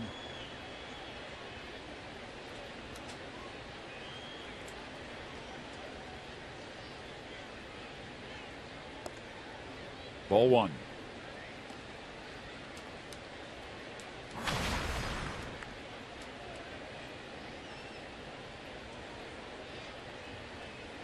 St. Louis scored only 6 runs in their previous 4 games, and they've scored 7 against KC tonight. Second base, Omar Infante. Holliday is out, reaching third, Carpenter, but 2 gone now. The Cardinals with 4 runs in the second, 2 in the fifth, 1 so far in the sixth on Peter Borges's solo home run. All of the Royals' runs came in the 5th inning. They gave James Shields a very short 6-4 lead, but St. Louis has scored 3 unanswered since.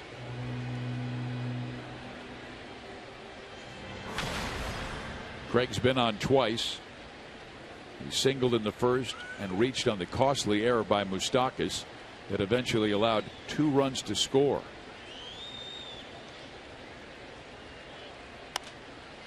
Out of play.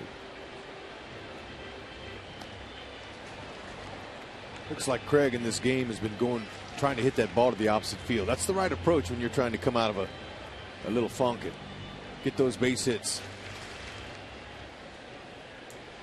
He's not trying to power up and swing for the fences. We're going to sweep that slider on him at some point. And it was right there, and advantage Aaron Crow at 0-2.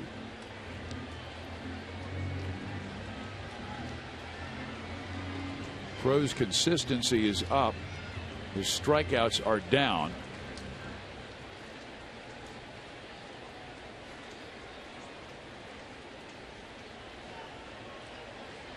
Former All-American at Mizzou, trying to keep the Royals in this, keep it close. Popped him up. Rather deep center field pop-up, and Dyson is able to pull it down for the final out. I'm going to put a fly ball in my book. DI it to F8.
Grand slam, first in his career. Wong? Are you kidding me? Here they come. Moose started it off. They passed that baton.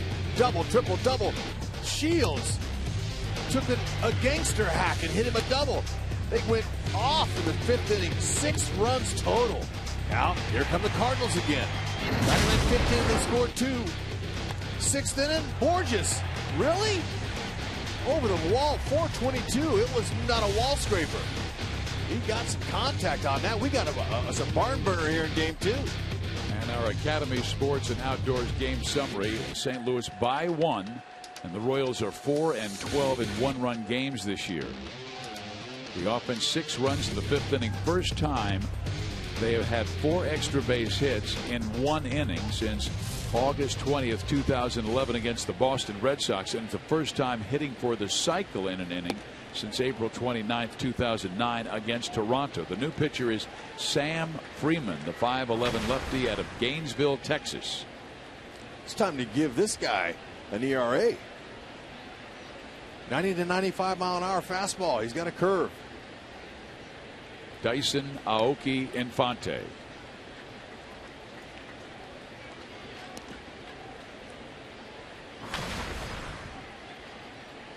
Got to see the great Willie McGee, former Cardinal, former Giant, today before the game, and I was talking to him about Gerard Dyson. I said, Willie, we got a guy on our team that's got some speed. He could run with you. He said, oh, I know all about Dyson. He said he likes his game. He says if he learns how to hit that ball on the ground more, he's going to have a lot more success. Boy, Willie McGee, part of that great teams with Vince Coleman, McGee, Tommy Herr, and number 4 hitter Jack Clark back in the 80s. And that ball hit towards third. Carpenter, quick toss, got him. 1 out.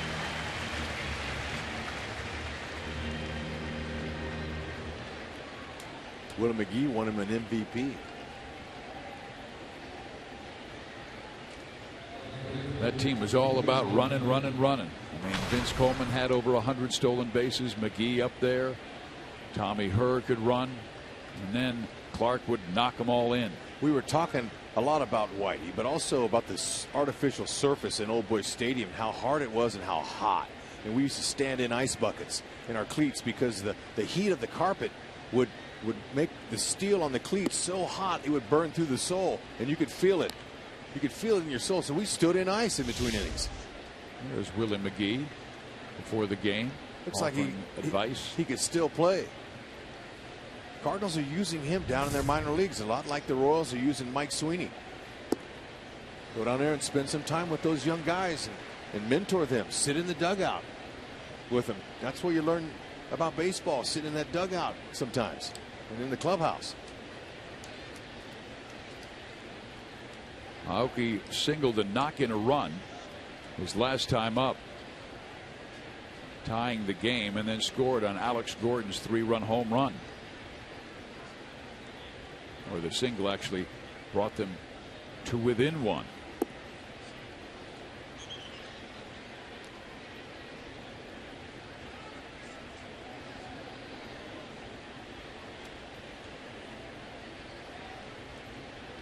The Cardinals have not walked a Royal in this game.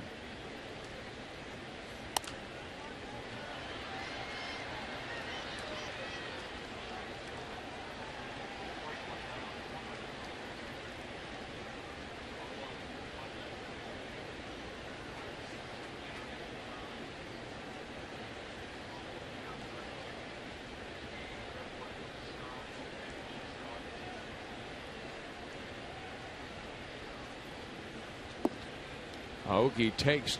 Now he got his first base hit on a bunt with 2 strikes back in May. But I'm surprised that he's continuing with that philosophy. He said he never tried it in Japan. And if he bunts it foul. Yeah, but you know, it's still a good way with nobody on base to get on base. Heck, any way you can. And he gets on any way he can by walking. So the Royals have the tying run on. Good speed. It's time for our AT&T fan photo. It comes from Steven.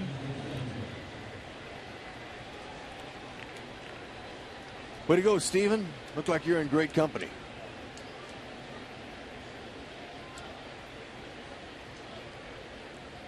So now the Royals will turn things around and send the right-hander up in Omar Infante, first righty that Freeman has faced. We got Dyson on a ground out. Aoki now at first base. Nori with 7 steals this year.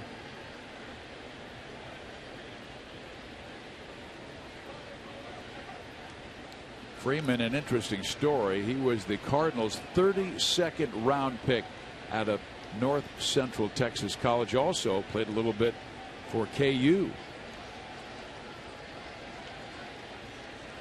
26 years old.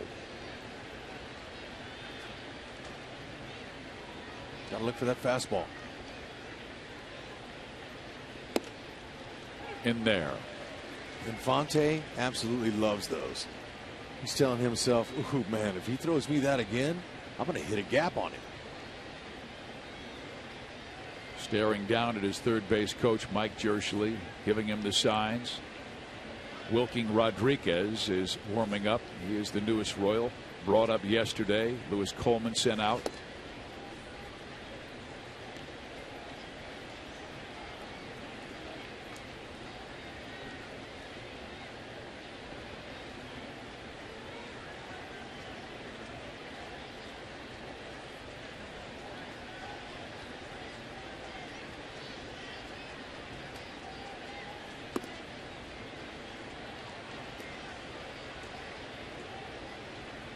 All of a sudden, Freeman beginning to fight his command.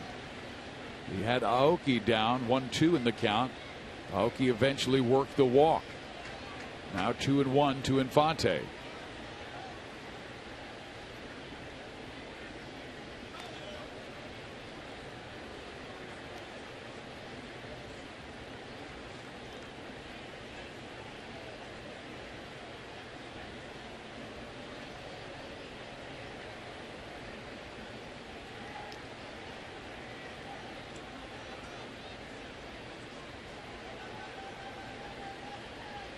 He's obviously slowed the tempo down. Given Infante enough time to think about this next fastball he's going to get.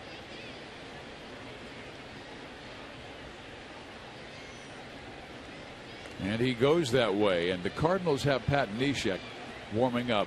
He is the right-handed specialist, and I would imagine he's getting ready for Salvador Perez, and then perhaps a pinch hitter after that in the pitcher's spot.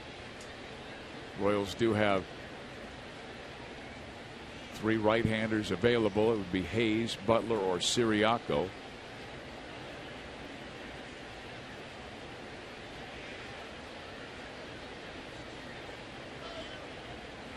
Freeman still worried about Aoki going. And Aoki's getting inch by inch a larger lead. He's getting more confident each time he throws over, because obviously Freeman, that's all he's got. That's his best move. And Nori is very good at getting into a guy's mind, even if he's going to hold at first base. How about a little hit and run here? I'm all for it. Infante takes a strike. Perfect pitch to do it on.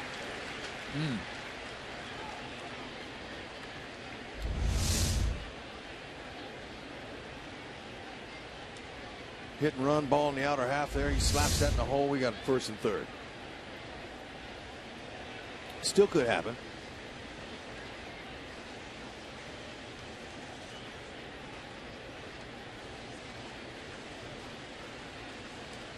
And Freeman very worried about Aoki at first base. You know, this might be one of those situations where you go, Yachty, it's up to you. You've thrown out 46% of would-be base stealers this year. I'm going to let you control the running game. But Freeman very aware of the Royals. Nori Aoki at first base. He does not go, and the pitch is swung on and missed. Instead of going fastball, he went off speed and strikes out the right-hander. He went with a changeup that he hadn't thrown yet and surprised him, and it was a really good spot to hit. I mean, perfect, right down low.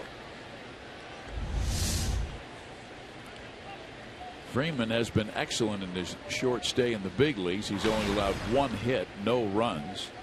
He has walked 4, and he walked 1 in this inning. Aoki, who's still at first, and here is Eric Hosmer. Strike 1.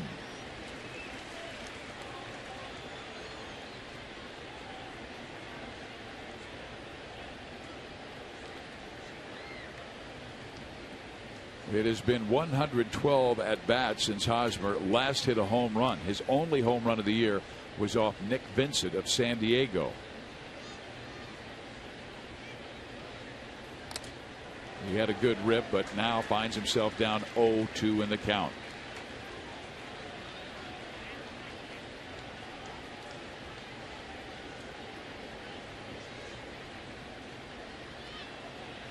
The inning started with Dyson grounding out to third. Aoki walked. Infante struck out. Hosmer now down in the count 0-2. Gordon waiting on deck.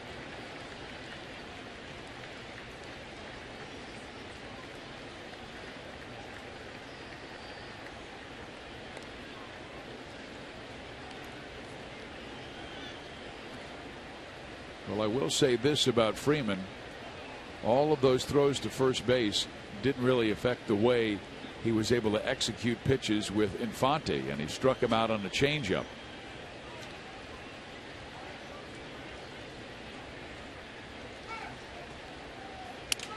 Breaks his bat.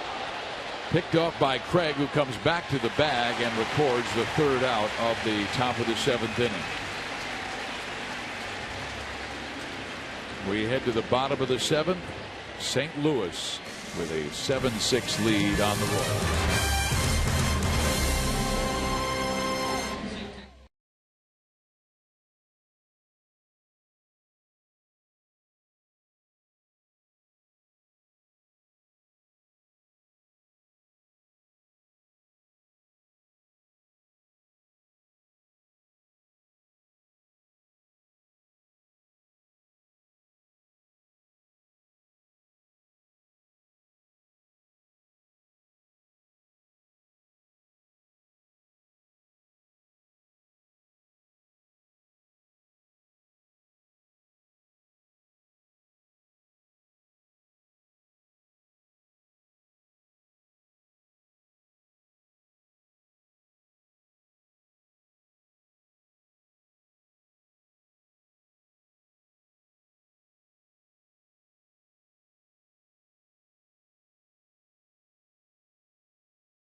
You have a corporate outing coming up or clients coming to town.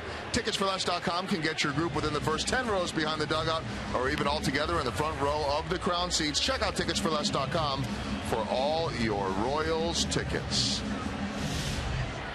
And we get a chance to see the Major League debut of Wilking Rodriguez, picked up in the offseason as a free agent. And 3 things you need to know.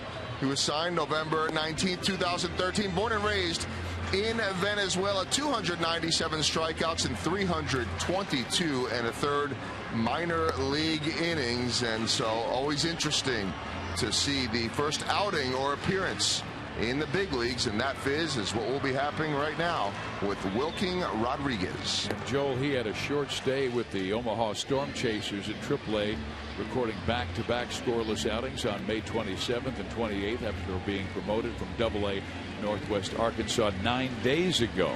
He was 1-0 with a 1.64 ERA at Northwest Arkansas, and he will face Yadier Molina, the first batter he will face most of the big league career. Yeah, most of the time you're going to bring a guy in a non-stress situation for your major league debut. But the good thing is for Wilking Rodriguez is he has a chance to really shine here. He's got a chance to get in there and shut him down and move it on to the next inning. Well, that's what Ned Yost liked about him. Another power arm, 95, 96 miles an hour, but must throw strikes. Yep, he's got a nice curveball. Foul back. And he's got an occasional changeup he'll use. Signed as a minor league free agent last November after spending 7 seasons in the Rays organization, where he worked mostly as a starter.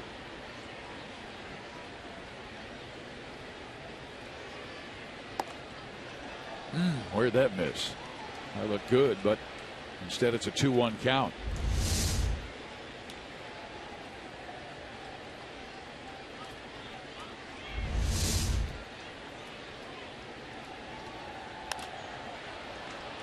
Got him to pop it up into shallow right center field. Omar Infante will take care of Yadier Molina. So a nice start for Rodriguez.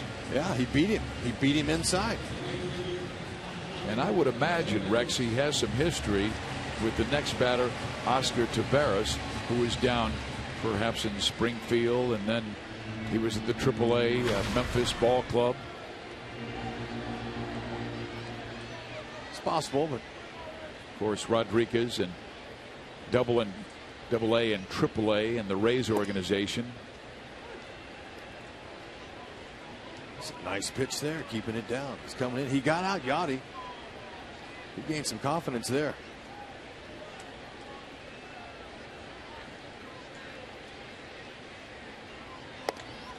Comes again with a fastball, barely misses outside. 1 ball, 1 strike. Taveras has been on once, singled back in the second inning and scored, grounded out in the third and hit a sacrifice fly. He slugs this one to center field. Dyson will take care of Taveras for out number 2. Nice job. Throwing strikes down in the lower part of the zone for your major league debut. He looks polished. Yeah, much like the starting pitcher for St. Louis, he also suffered shoulder surgery that set him back for a while and has had to recover from that. His surgery was way back in 2010, but it took a while to get that arm speed, strength back, and command. Here is Johnny Peralta. Lined out and doubled twice. Seems to be getting back in the groove after being quiet for an awfully long time. Came in just hitting .229, but is up that mark with the 2 hits tonight. That looked like it had some cutting action to it.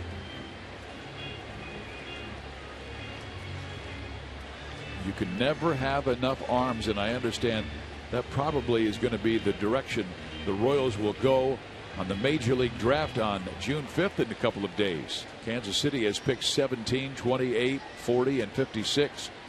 A lot of high picks. Upstairs.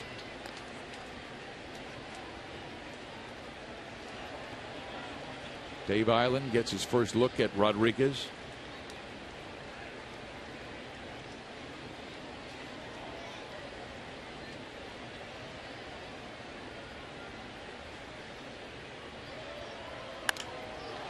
Peralta to center field and deep.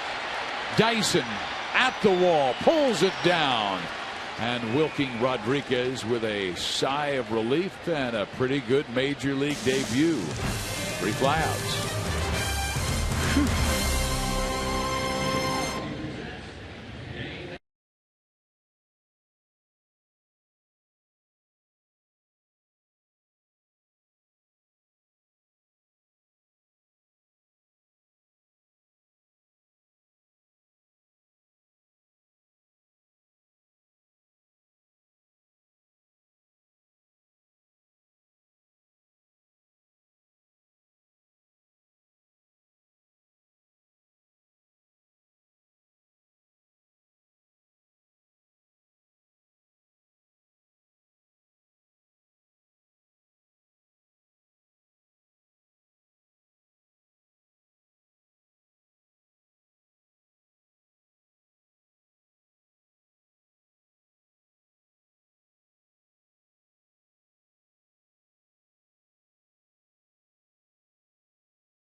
As Panera takes us around the league, and Cleveland right now leading 5-3 in their game. Toronto 5-0 blanking Detroit. That offense continuing. And Minnesota right now doubling up Milwaukee. White Sox and Dodgers later on. Our Mazda game break.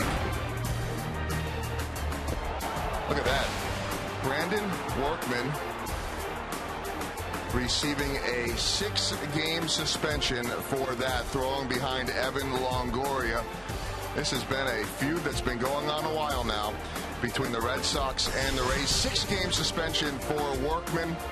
Something tells me we're not going to be hearing the end of that, Fizz. Not at all, particularly after the words from David Price and David Ortiz, where Ortiz basically said, "It's war," and David goes, "No, it's not." So cooler heads hopefully will prevail in that rivalry between the Rays and the Red Sox. Meantime, Royals trailing by 1. Alex Gordon, who gave them a short-lived lead back in the 5th inning with a 3-run home run, but St. Louis came back with 2 in their half of the 5th and 1 in the 6th on the Peter Borges home run that broke the 6-6 tie. Gordon 2 for 3 in the game, and Freeman has fallen behind 2 balls. Oh, they called that a strike. Woo.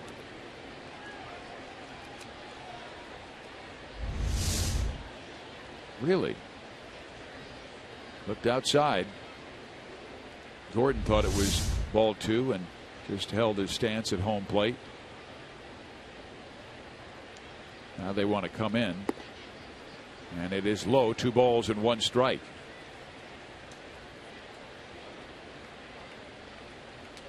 Gordon has been impressive in this series. He hit a home run that got the Royals offense started in the 7th last night on the way to a 6-0 victory. And in this one, he launched that 3-run home run that gave the Royals a 6-4 lead. Right now, Borges' home run is the difference.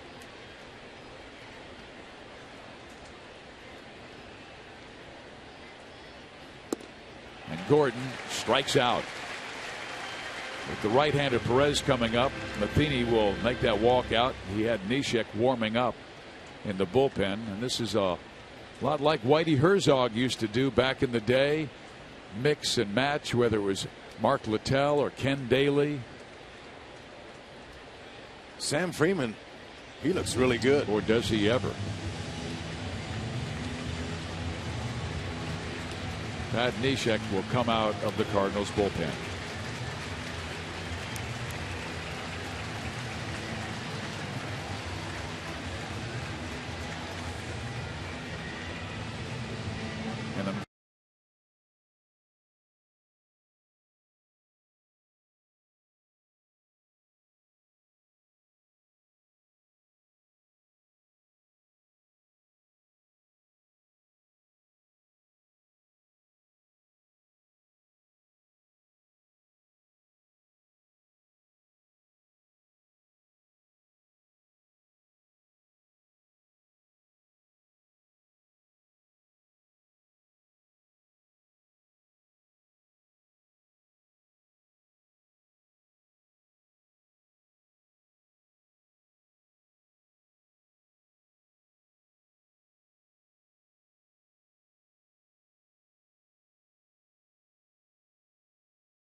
And the Royals will send Salvador Perez up. And the reason that Mike Matheny went with Pat Neshek. Neshek has been unbelievable against right-handers. Overall, fantastic 0.73 ERA, but usually he comes on only to face right-handers. And righties are 5 for 46 against Pat, this year. That's a 109 batting average. Well, you'll see when look at how funky he is. That's the pitch you got to look for. Be ready early. He's going to try to come in there. He's a sinker slider guy. That's what he wants to do, is sink his ball, but that one stayed pretty straight up in the zone. But the key is to try to keep that front shoulder closed if you're a righty as long as you can. That's back up the middle, and the Royals have life here with 1 out in the 8th inning. A single by Perez, his first hit of the game. He took that first pitch, and Salvi told himself, man, I can hit that, and he came back right there with another one. Well, Billy Butler has been in this situation in the past. A few years ago, the Royals needed runs late. Jason Mott threw one at 100, and Billy hit one out at about 102. That was June 17th, 2012. The Royals would win that game. Wouldn't it be special if he could duplicate that right here? Forearm bashes all around. You saw those first 2 pitches to Salvi. Right down the middle. There wasn't too much sink to them. And that one didn't have much sink, and Billy takes it for strike 1. He does have a funky delivery, but usually you'll see it down. With a lot of movement down. Tying Ren at first base in Perez.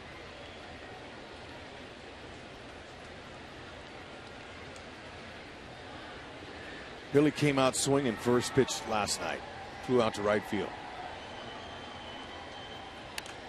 He rolls that one through the hole right side, and it's speared by the second baseman, but Billy is able to beat it out for an infield hit. So 2 on with 1 out, and Kolten Wong tried to make a remarkable play in shallow right field. The trainer is going out to see if Kolten is all right. That makes Billy 2 for 4 as a pinch hitter with 1 RBI this year. He earned that one. Legged it out. So Billy will come out. Jeremy Guthrie gets the call to pinch run. He had to really stretch for it. Now he's trying to find and search for that ball.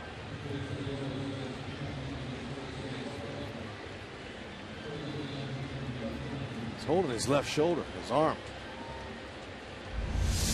Well, the trainer and Matheny have left. Jeremy Guthrie pinch running for Billy Butler at first base. Tying run now in scoring position. And Neshek will stay in the game to face Mike Moustakas, who has doubled in 3 times up. Mike with 19 RBIs on only 21 hits. Ball 1. Moose has a great opportunity here to be the bus driver in tonight's game. Guthrie can get a little more lead at first base. First baseman Craig is way off of Guthrie. Rusty Kuntz has Guthrie's back, though. He's standing over there watching him, but Guthrie can get a little bit more. He can get a bigger lead. A favorable 2-0 count to Moustakas. Oh, darn it. He just missed his pitch and pops it up behind second base. The second baseman Wong. 2 out.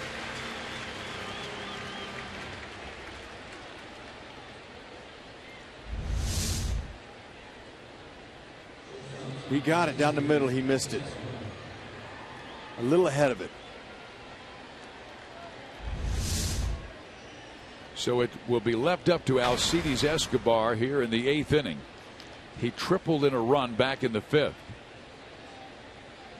And he almost hit one out last time up, sending Holliday to the wall.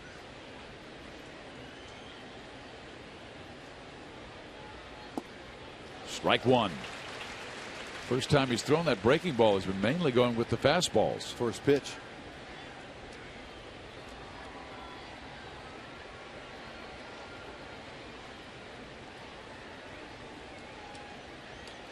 Perez at second, Guthrie at first.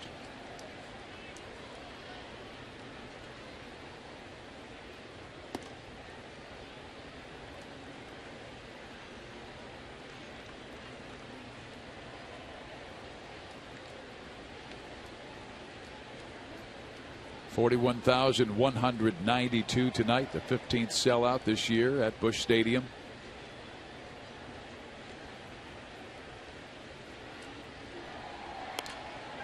A blooper into right center field. It will drop. Perez comes in with the tying run. Guthrie to third. Ooh. Safe. Ooh, man, a little bit of late slide for Guthrie there. And that's a perfect doinker. That's what you want.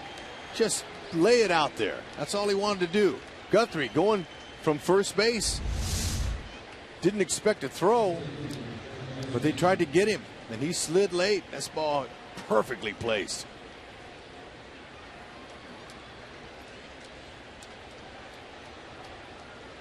Wong tried to throw him out. That late slide by Guthrie.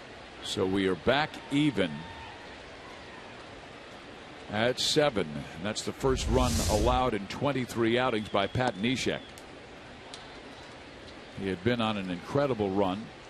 1 walk in 20 1/3 innings, 23 strikeouts. But the Royals, first 4 guys they sent up against him, 3 have hits. Moustakas, the only man who made out. Now Dyson trying to come through with Guthrie at third base.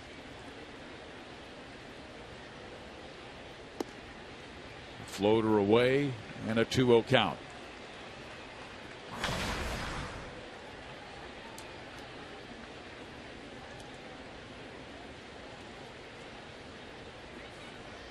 Dyson came on in a double switch.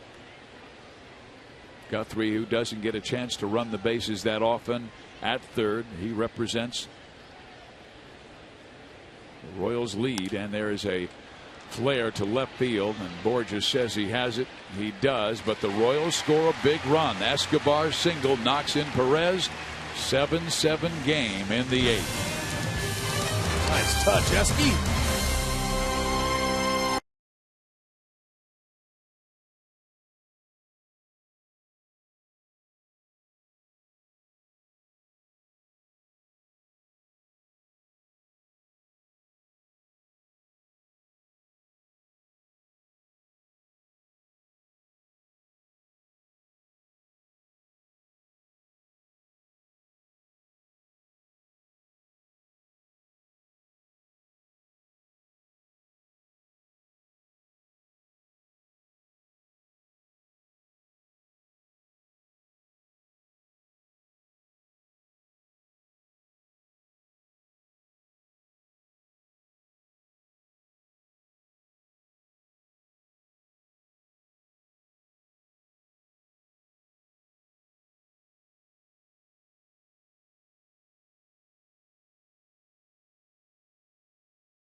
By Academy Sports and Outdoors. Right stuff, low price every day. Here at Busch Stadium, a 7-7 game. I-70 series. Jeremy Guthrie talking with his teammates about a dicey slide into third base. Guthrie's a good athlete. We see him at home at the K outrunning our cameraman, John Pope. You know he's got some speed, but he just decides to slide a little bit too late, which is very dangerous. That base doesn't move anywhere. And look at his look. Look at Guthrie. He knows that he just dodged a huge bullet there by not getting injured. And Nick Kenny, head athletic trainer, over went, hey, let's be a little smarter on our slides. He's not used to it. Wade Davis comes out of the bullpen. He has been fantastic this year in the 8th inning role. 1.42 ERA. His job, keep it right here, 7-7. He threw the 8th inning last night in the Royals' 6-0 victory.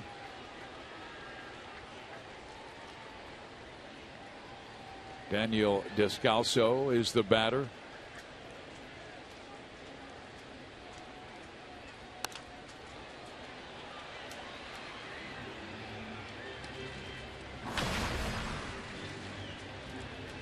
Three RBIs on the year.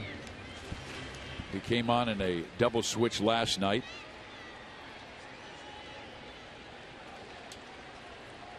Descalso 4 for 13 as a pinch hitter this year. To the right side, Hosmer has it.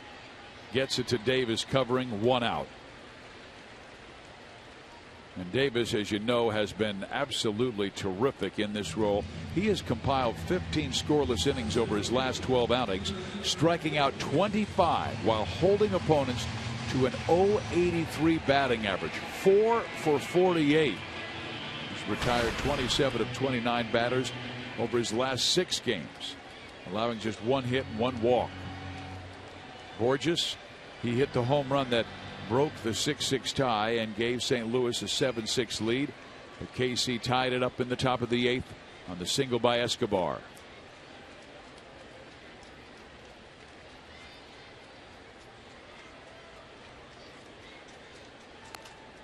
Didn't mean to do it. Check swing, foul off, strike 1.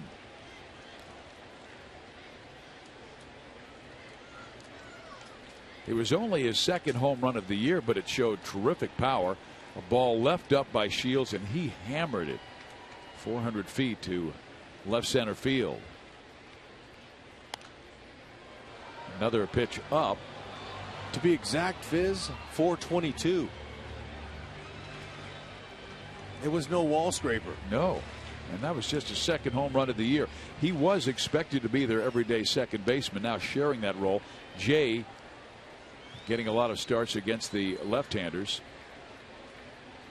Against the right-handers, I beg your pardon. And Borges in center field, sharing that role with Jay. He was the everyday center fielder for the Angels for a couple of seasons, then had some injuries, a lot of leg problems, back problems. Good pitch by Davis, and he gets the strikeout on a wicked breaking ball. It gives him 22 straight outings with a strikeout, and that's pretty incredible when you only pitch 1 inning. Usually, it's very reliable.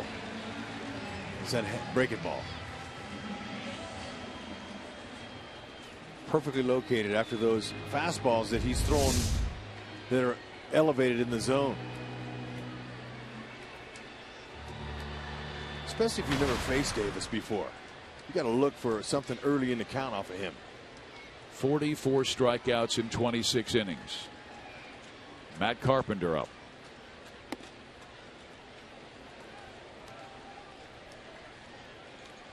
Matt is singled and walked twice, also sacrificed. And when Davis has been rock solid, he is down in the zone right at the knees. He's been up a little bit. He's gotten away with it because of his velocity, and this one catches the inside corner at 96.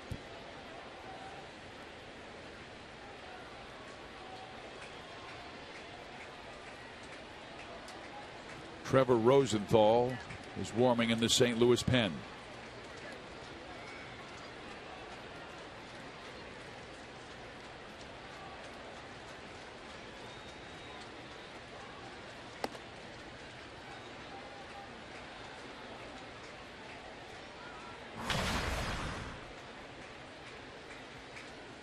Carpenter out of Galveston, Texas, had that remarkable year last year, helping the Cardinals win the National League. He scored 126 runs.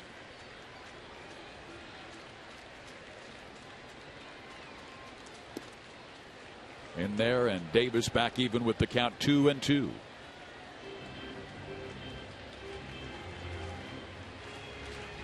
Carpenter has struck out 47 times this year. Only one home run. He hit 11 last year.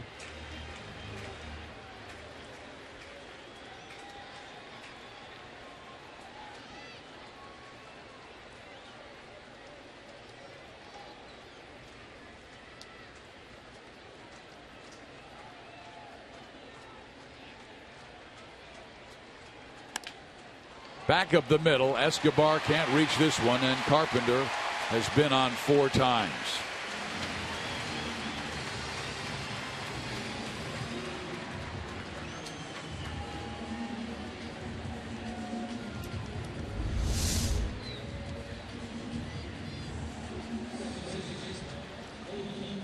Good short swing. Look at that. He's just trying to do that. Just trying to put the ball in play there.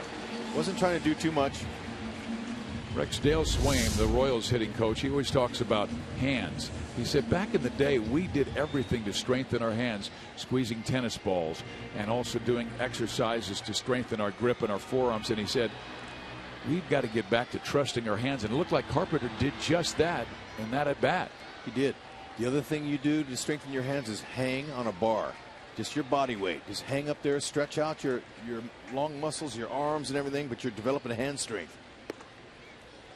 Because everything you do as a hitter and as a baseball player, it's all about your hands.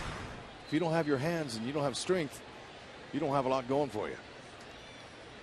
Kolten Wong started the Cardinal offense back in the second with a grand slam. He then lined into a double play in the fourth and grounded out to Moustakas in the sixth. 1 ball, 1 strike. After you hang in between your exercises, then all of a sudden you start feeling good about yourself. You're developing some hand strength. Then you start widening out your grip and start doing some chin-ups. Once you start doing some chin-ups and you do reps, 4 or 5 at a time and then rest, you're developing hand strength and you're developing your back muscles, your lats, which are very important in baseball for twisting and turning your torso. I call it the hood of the cobra. I know you do.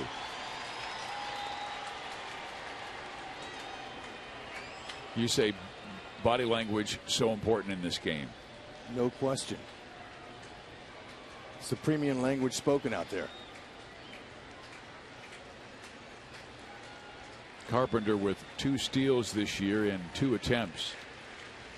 Modest lead right now, and Wong takes outside. He's shown a pretty good eye this year. Kolten with 10 walks. Makes good contact.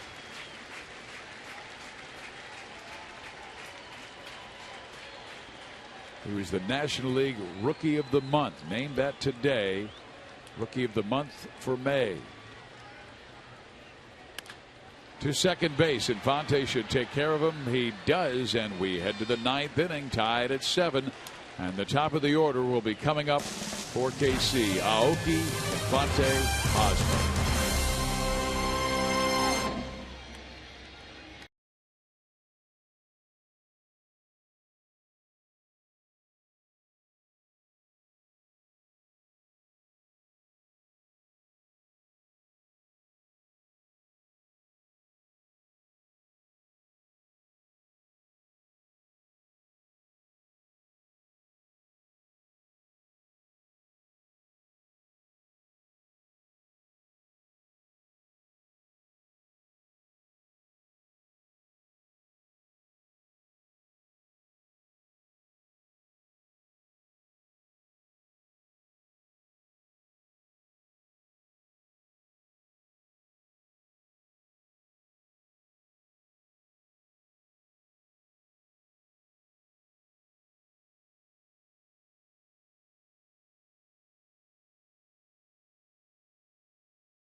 By authority of the Kansas City Royals Baseball Corporation, and may not be reproduced or retransmitted in any form, and the accounts and descriptions of this game may not be disseminated without the express written consent of the Royals. And we remind our fans that the Boulevard postgame show with Joel Goldberg and Jeff Montgomery will follow tonight's affair, and then we head back home to Kansas City to take on these Cardinals for 2 at the K. Vargas and Wainwright tomorrow night. Thursday, Ventura and Waka. Daniel Descalso stays in the game, will play second base for Kolten Wong. And Trevor Rosenthal comes out of the bullpen. And this guy has high heat. Now he's 0-2 this year with a 4.1 ERA, but 35 strikeouts in 26 1/3. Hey, that ERA tells me someone else is getting him. Yeah, tune those bats up a little bit. He's going to go mid to upper 90s with his fastball. He cuts it, and he's got a pretty good changeup he mixes in. He was very important to their success last year. 2.63 ERA in 74 games. Struck out 108 batters in 75 1/3 innings. Averaged almost 13 strikeouts per 9. Ground ball, second base, Descalso, 1 out. And Rexy, he's a local guy. He's from Lee Summit, Missouri. Cardinals number 21 pick out of a junior college in Kansas, Cowley County.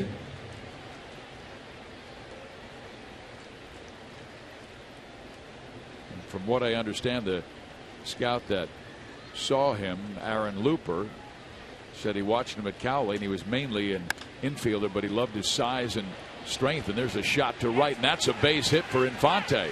He'll race to second base and hold there with a double. Yes. Talk about how he has never seen a fastball he didn't like.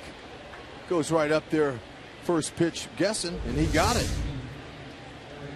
Yeah, nice short, quick swing right to the ball. Beautiful stroke at 95. He made contact. Could have went to third, but he's already in scoring position. Why risk it? And the Royals have back-to-back lefties to show Rosenthal, Hosmer, then Gordon. Hosmer with 1 hit. He's also been hit by a pitch and scored on Gordon's 3-run home run. And he takes a mighty rip at a 96-mile-an-hour fastball, strike 1.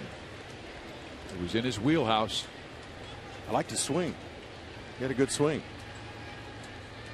But I loved how Infante picked up Mike Jerschley, the third base coach. And Jersch held him at second. There's a base hit to left field. Infante coming around third. Holliday with the throw home. It is not in time. And Hosmer to second base. The Royals in front, 8-7.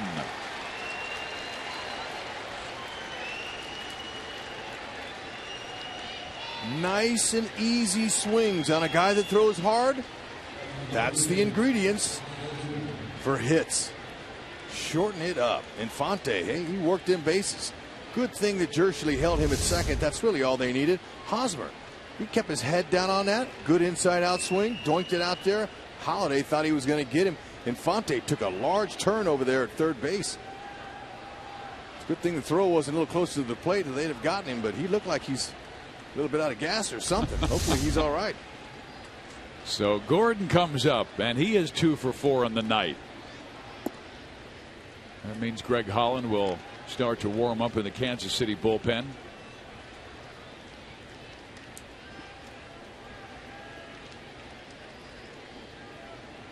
Holland recently took over the save lead in the American League with his 15th.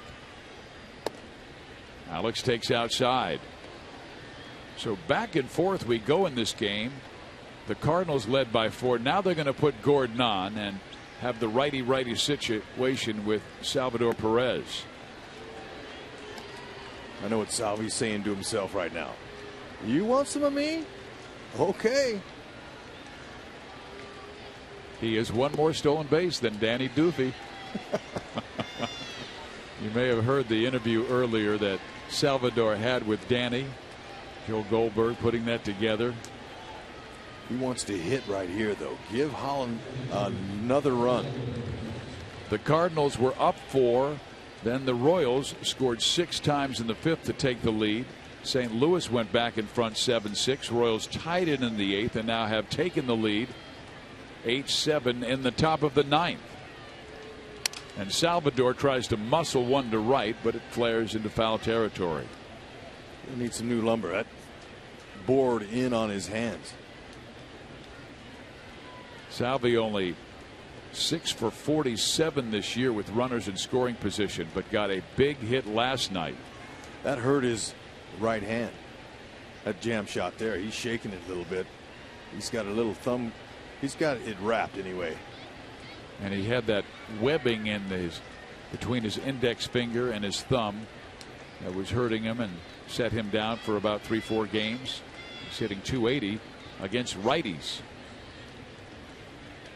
2 on.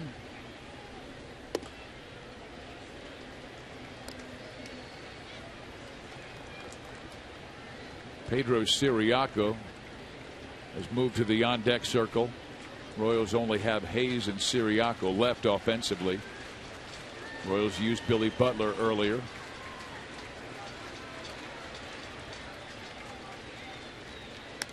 Ooh, he was on that pitch, Rex. Sure was. He'd like that back. Just pulled off of it. Do you see where his head went? It went to his dugout. If he'd have stayed on that and tried to stay on top, he might have drove it to right center. But little pull happy on that one. Hosmer checking where the fielders are to get his lead at second base. Gordon is at first.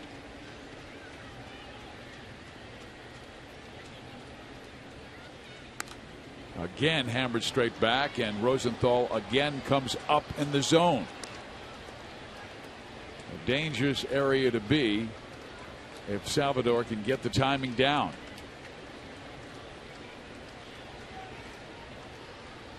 Almost better off laying off of it. It's out of the strike zone. It looks good to the hitter.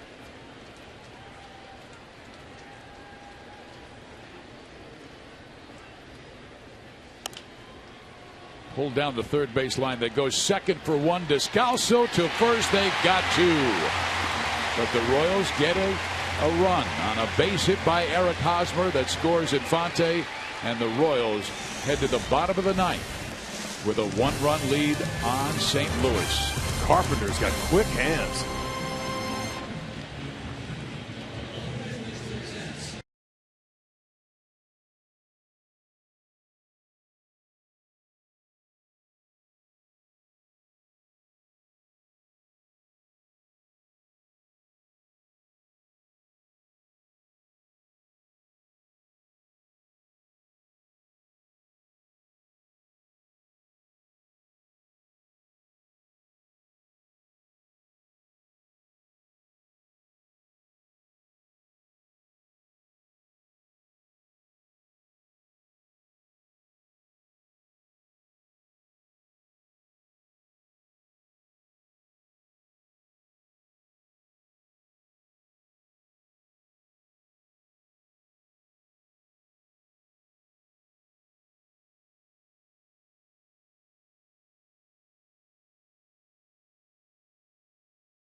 In the right spot.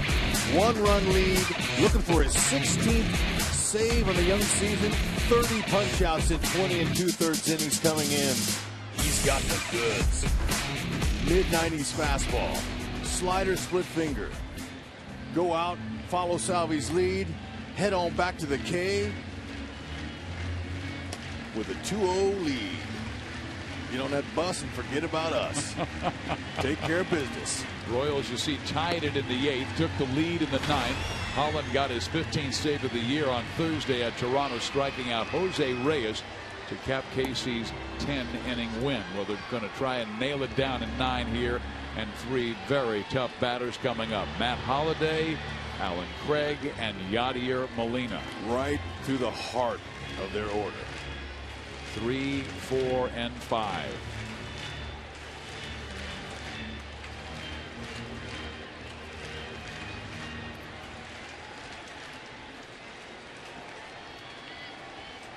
Holland will tell you, strike one.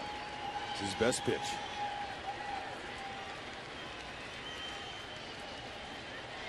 Holland with an exceptional 1.74 ERA. His command has been very good. 30 strikeouts, 6 walks. Holliday takes strike one. With a slider first pitch. Holliday 3 for 3 against Greg. That means advantage Holland. He's due to make an out. Oh, well, that first pitch slider showed some respect to Holliday right there. I've always thought Greg has an exceptional ability to let go of the bad. Forget about what took place in the past and march forward. That's what usually great closers have. He hadn't had much bad. No, he hasn't.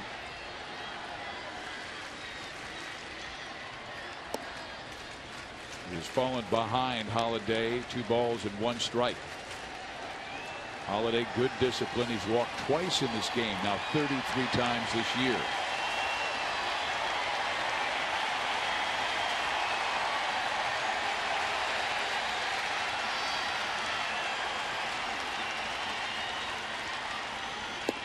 In there. Another confidence showing in that slider, Rex, like he feels like he might be able to command that pitch better than his fastball. Stay with it. And you know, Holliday, I'm sure, was looking for the heater. Holliday still hasn't swung in this at bat, so he's not in the game yet as far as gauging his swing on Holland's pitch. Stay with the same pitch there. Low 3-2.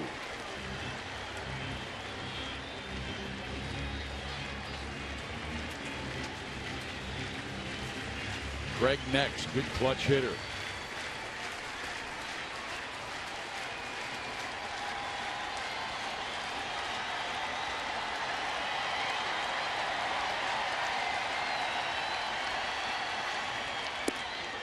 Got him. That's what he gets for going up there looking for a walk. He's your number 3 hitter. Doesn't even swing the bat. That was perfectly located, Hunt. Look at this. He just got tattered and battered by Holland right there.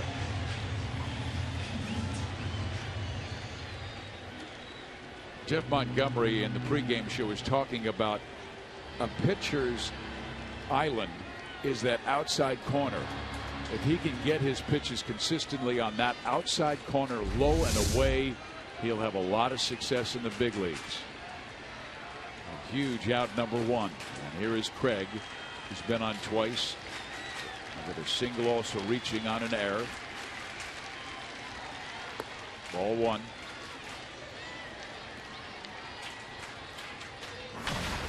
Greg's numbers rival those of any closer in baseball over the last year, as he has converted 55 of 57 save opportunities since May 30th of last year.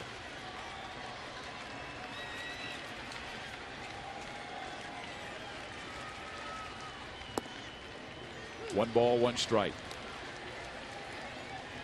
The slider doesn't have the depth that we've seen, but it's effective enough to where it's just breaking maybe 2, maybe 3 inches. Sometimes when he takes velocity off of that, it's a 1-foot break. We haven't seen the splitter yet, though. Nope.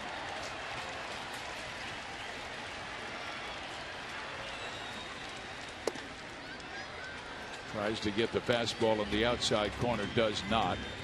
And now it's a 2-1 count.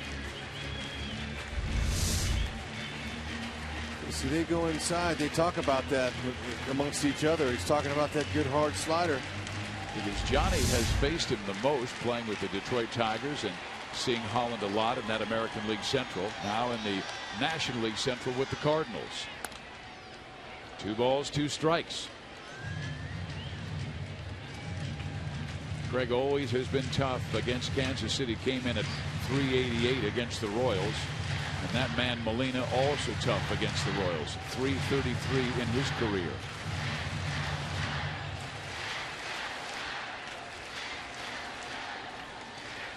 He struck out Holliday looking.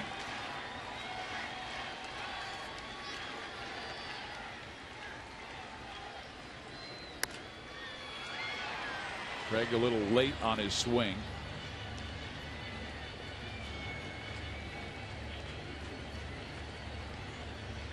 Now maybe it's time for the splitter. Give it a little different movement, a little different direction. That split finger goes down and into righties. We'll see. And Craig has struck out 44 times this year. Royals took the lead on Eric Hosmer's base hit that scored Infante and broke the 7-7 tie in the top of the 9th. Just a bit outside, 3-2. Obviously the slider has been his pitch, and this is a good thing that Holland's gaining confidence on his second best pitch. You saw what their closer Rosenthal tried to do. He tried to come in there and throw those fastballs in there, and they got whacked. So you must be able to make adjustments, and Holland now is showing that he can rely on his slider. Let's see what comes 3-2 here. Threw a fastball to Holliday on a similar count. Got to wrinkle it. Throw that slider again. That's been his pitch. He struck him out. That's exactly what he did. And this time it looked like he dropped his arm angle down and took a lot off of it. Perfect pitch to disrupt his timing. That's the first slider that was up, so he changed his eyesight. He was behind that pitch. Really messed him up. One more dangerous batter to get through. Yadier Molina. 0 for 4 tonight. 0 for 7 in the series. He has 1 hit and 3 at bats, but 2 strikeouts against the Royals closer in his career.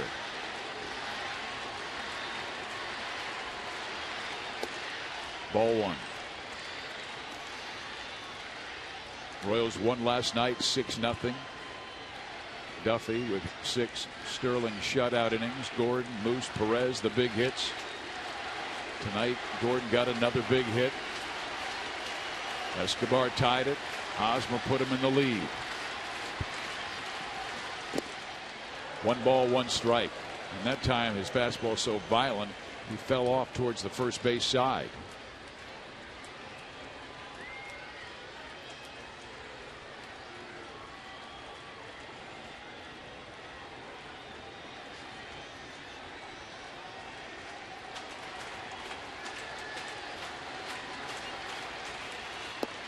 Strike 2. Boy, Holland is really focusing on execution of mainly those 2 pitches. I don't believe we've seen 1 split finger yet. Closers don't need a whole lot when you have great stuff like Holland. But he's been really located. And a great competitor. Molina to right field. Aoki is there. The Royals have taken the first 2 games of the I-70 series, and Holland with his 16th save. A 3-run home run by that man, Alex Gordon. All aboard. Holland came in and dissected. That's why we call it hammer time. Drop the hammer. Stay hot, Alex. What a nice, it's the largest come from behind win of the season.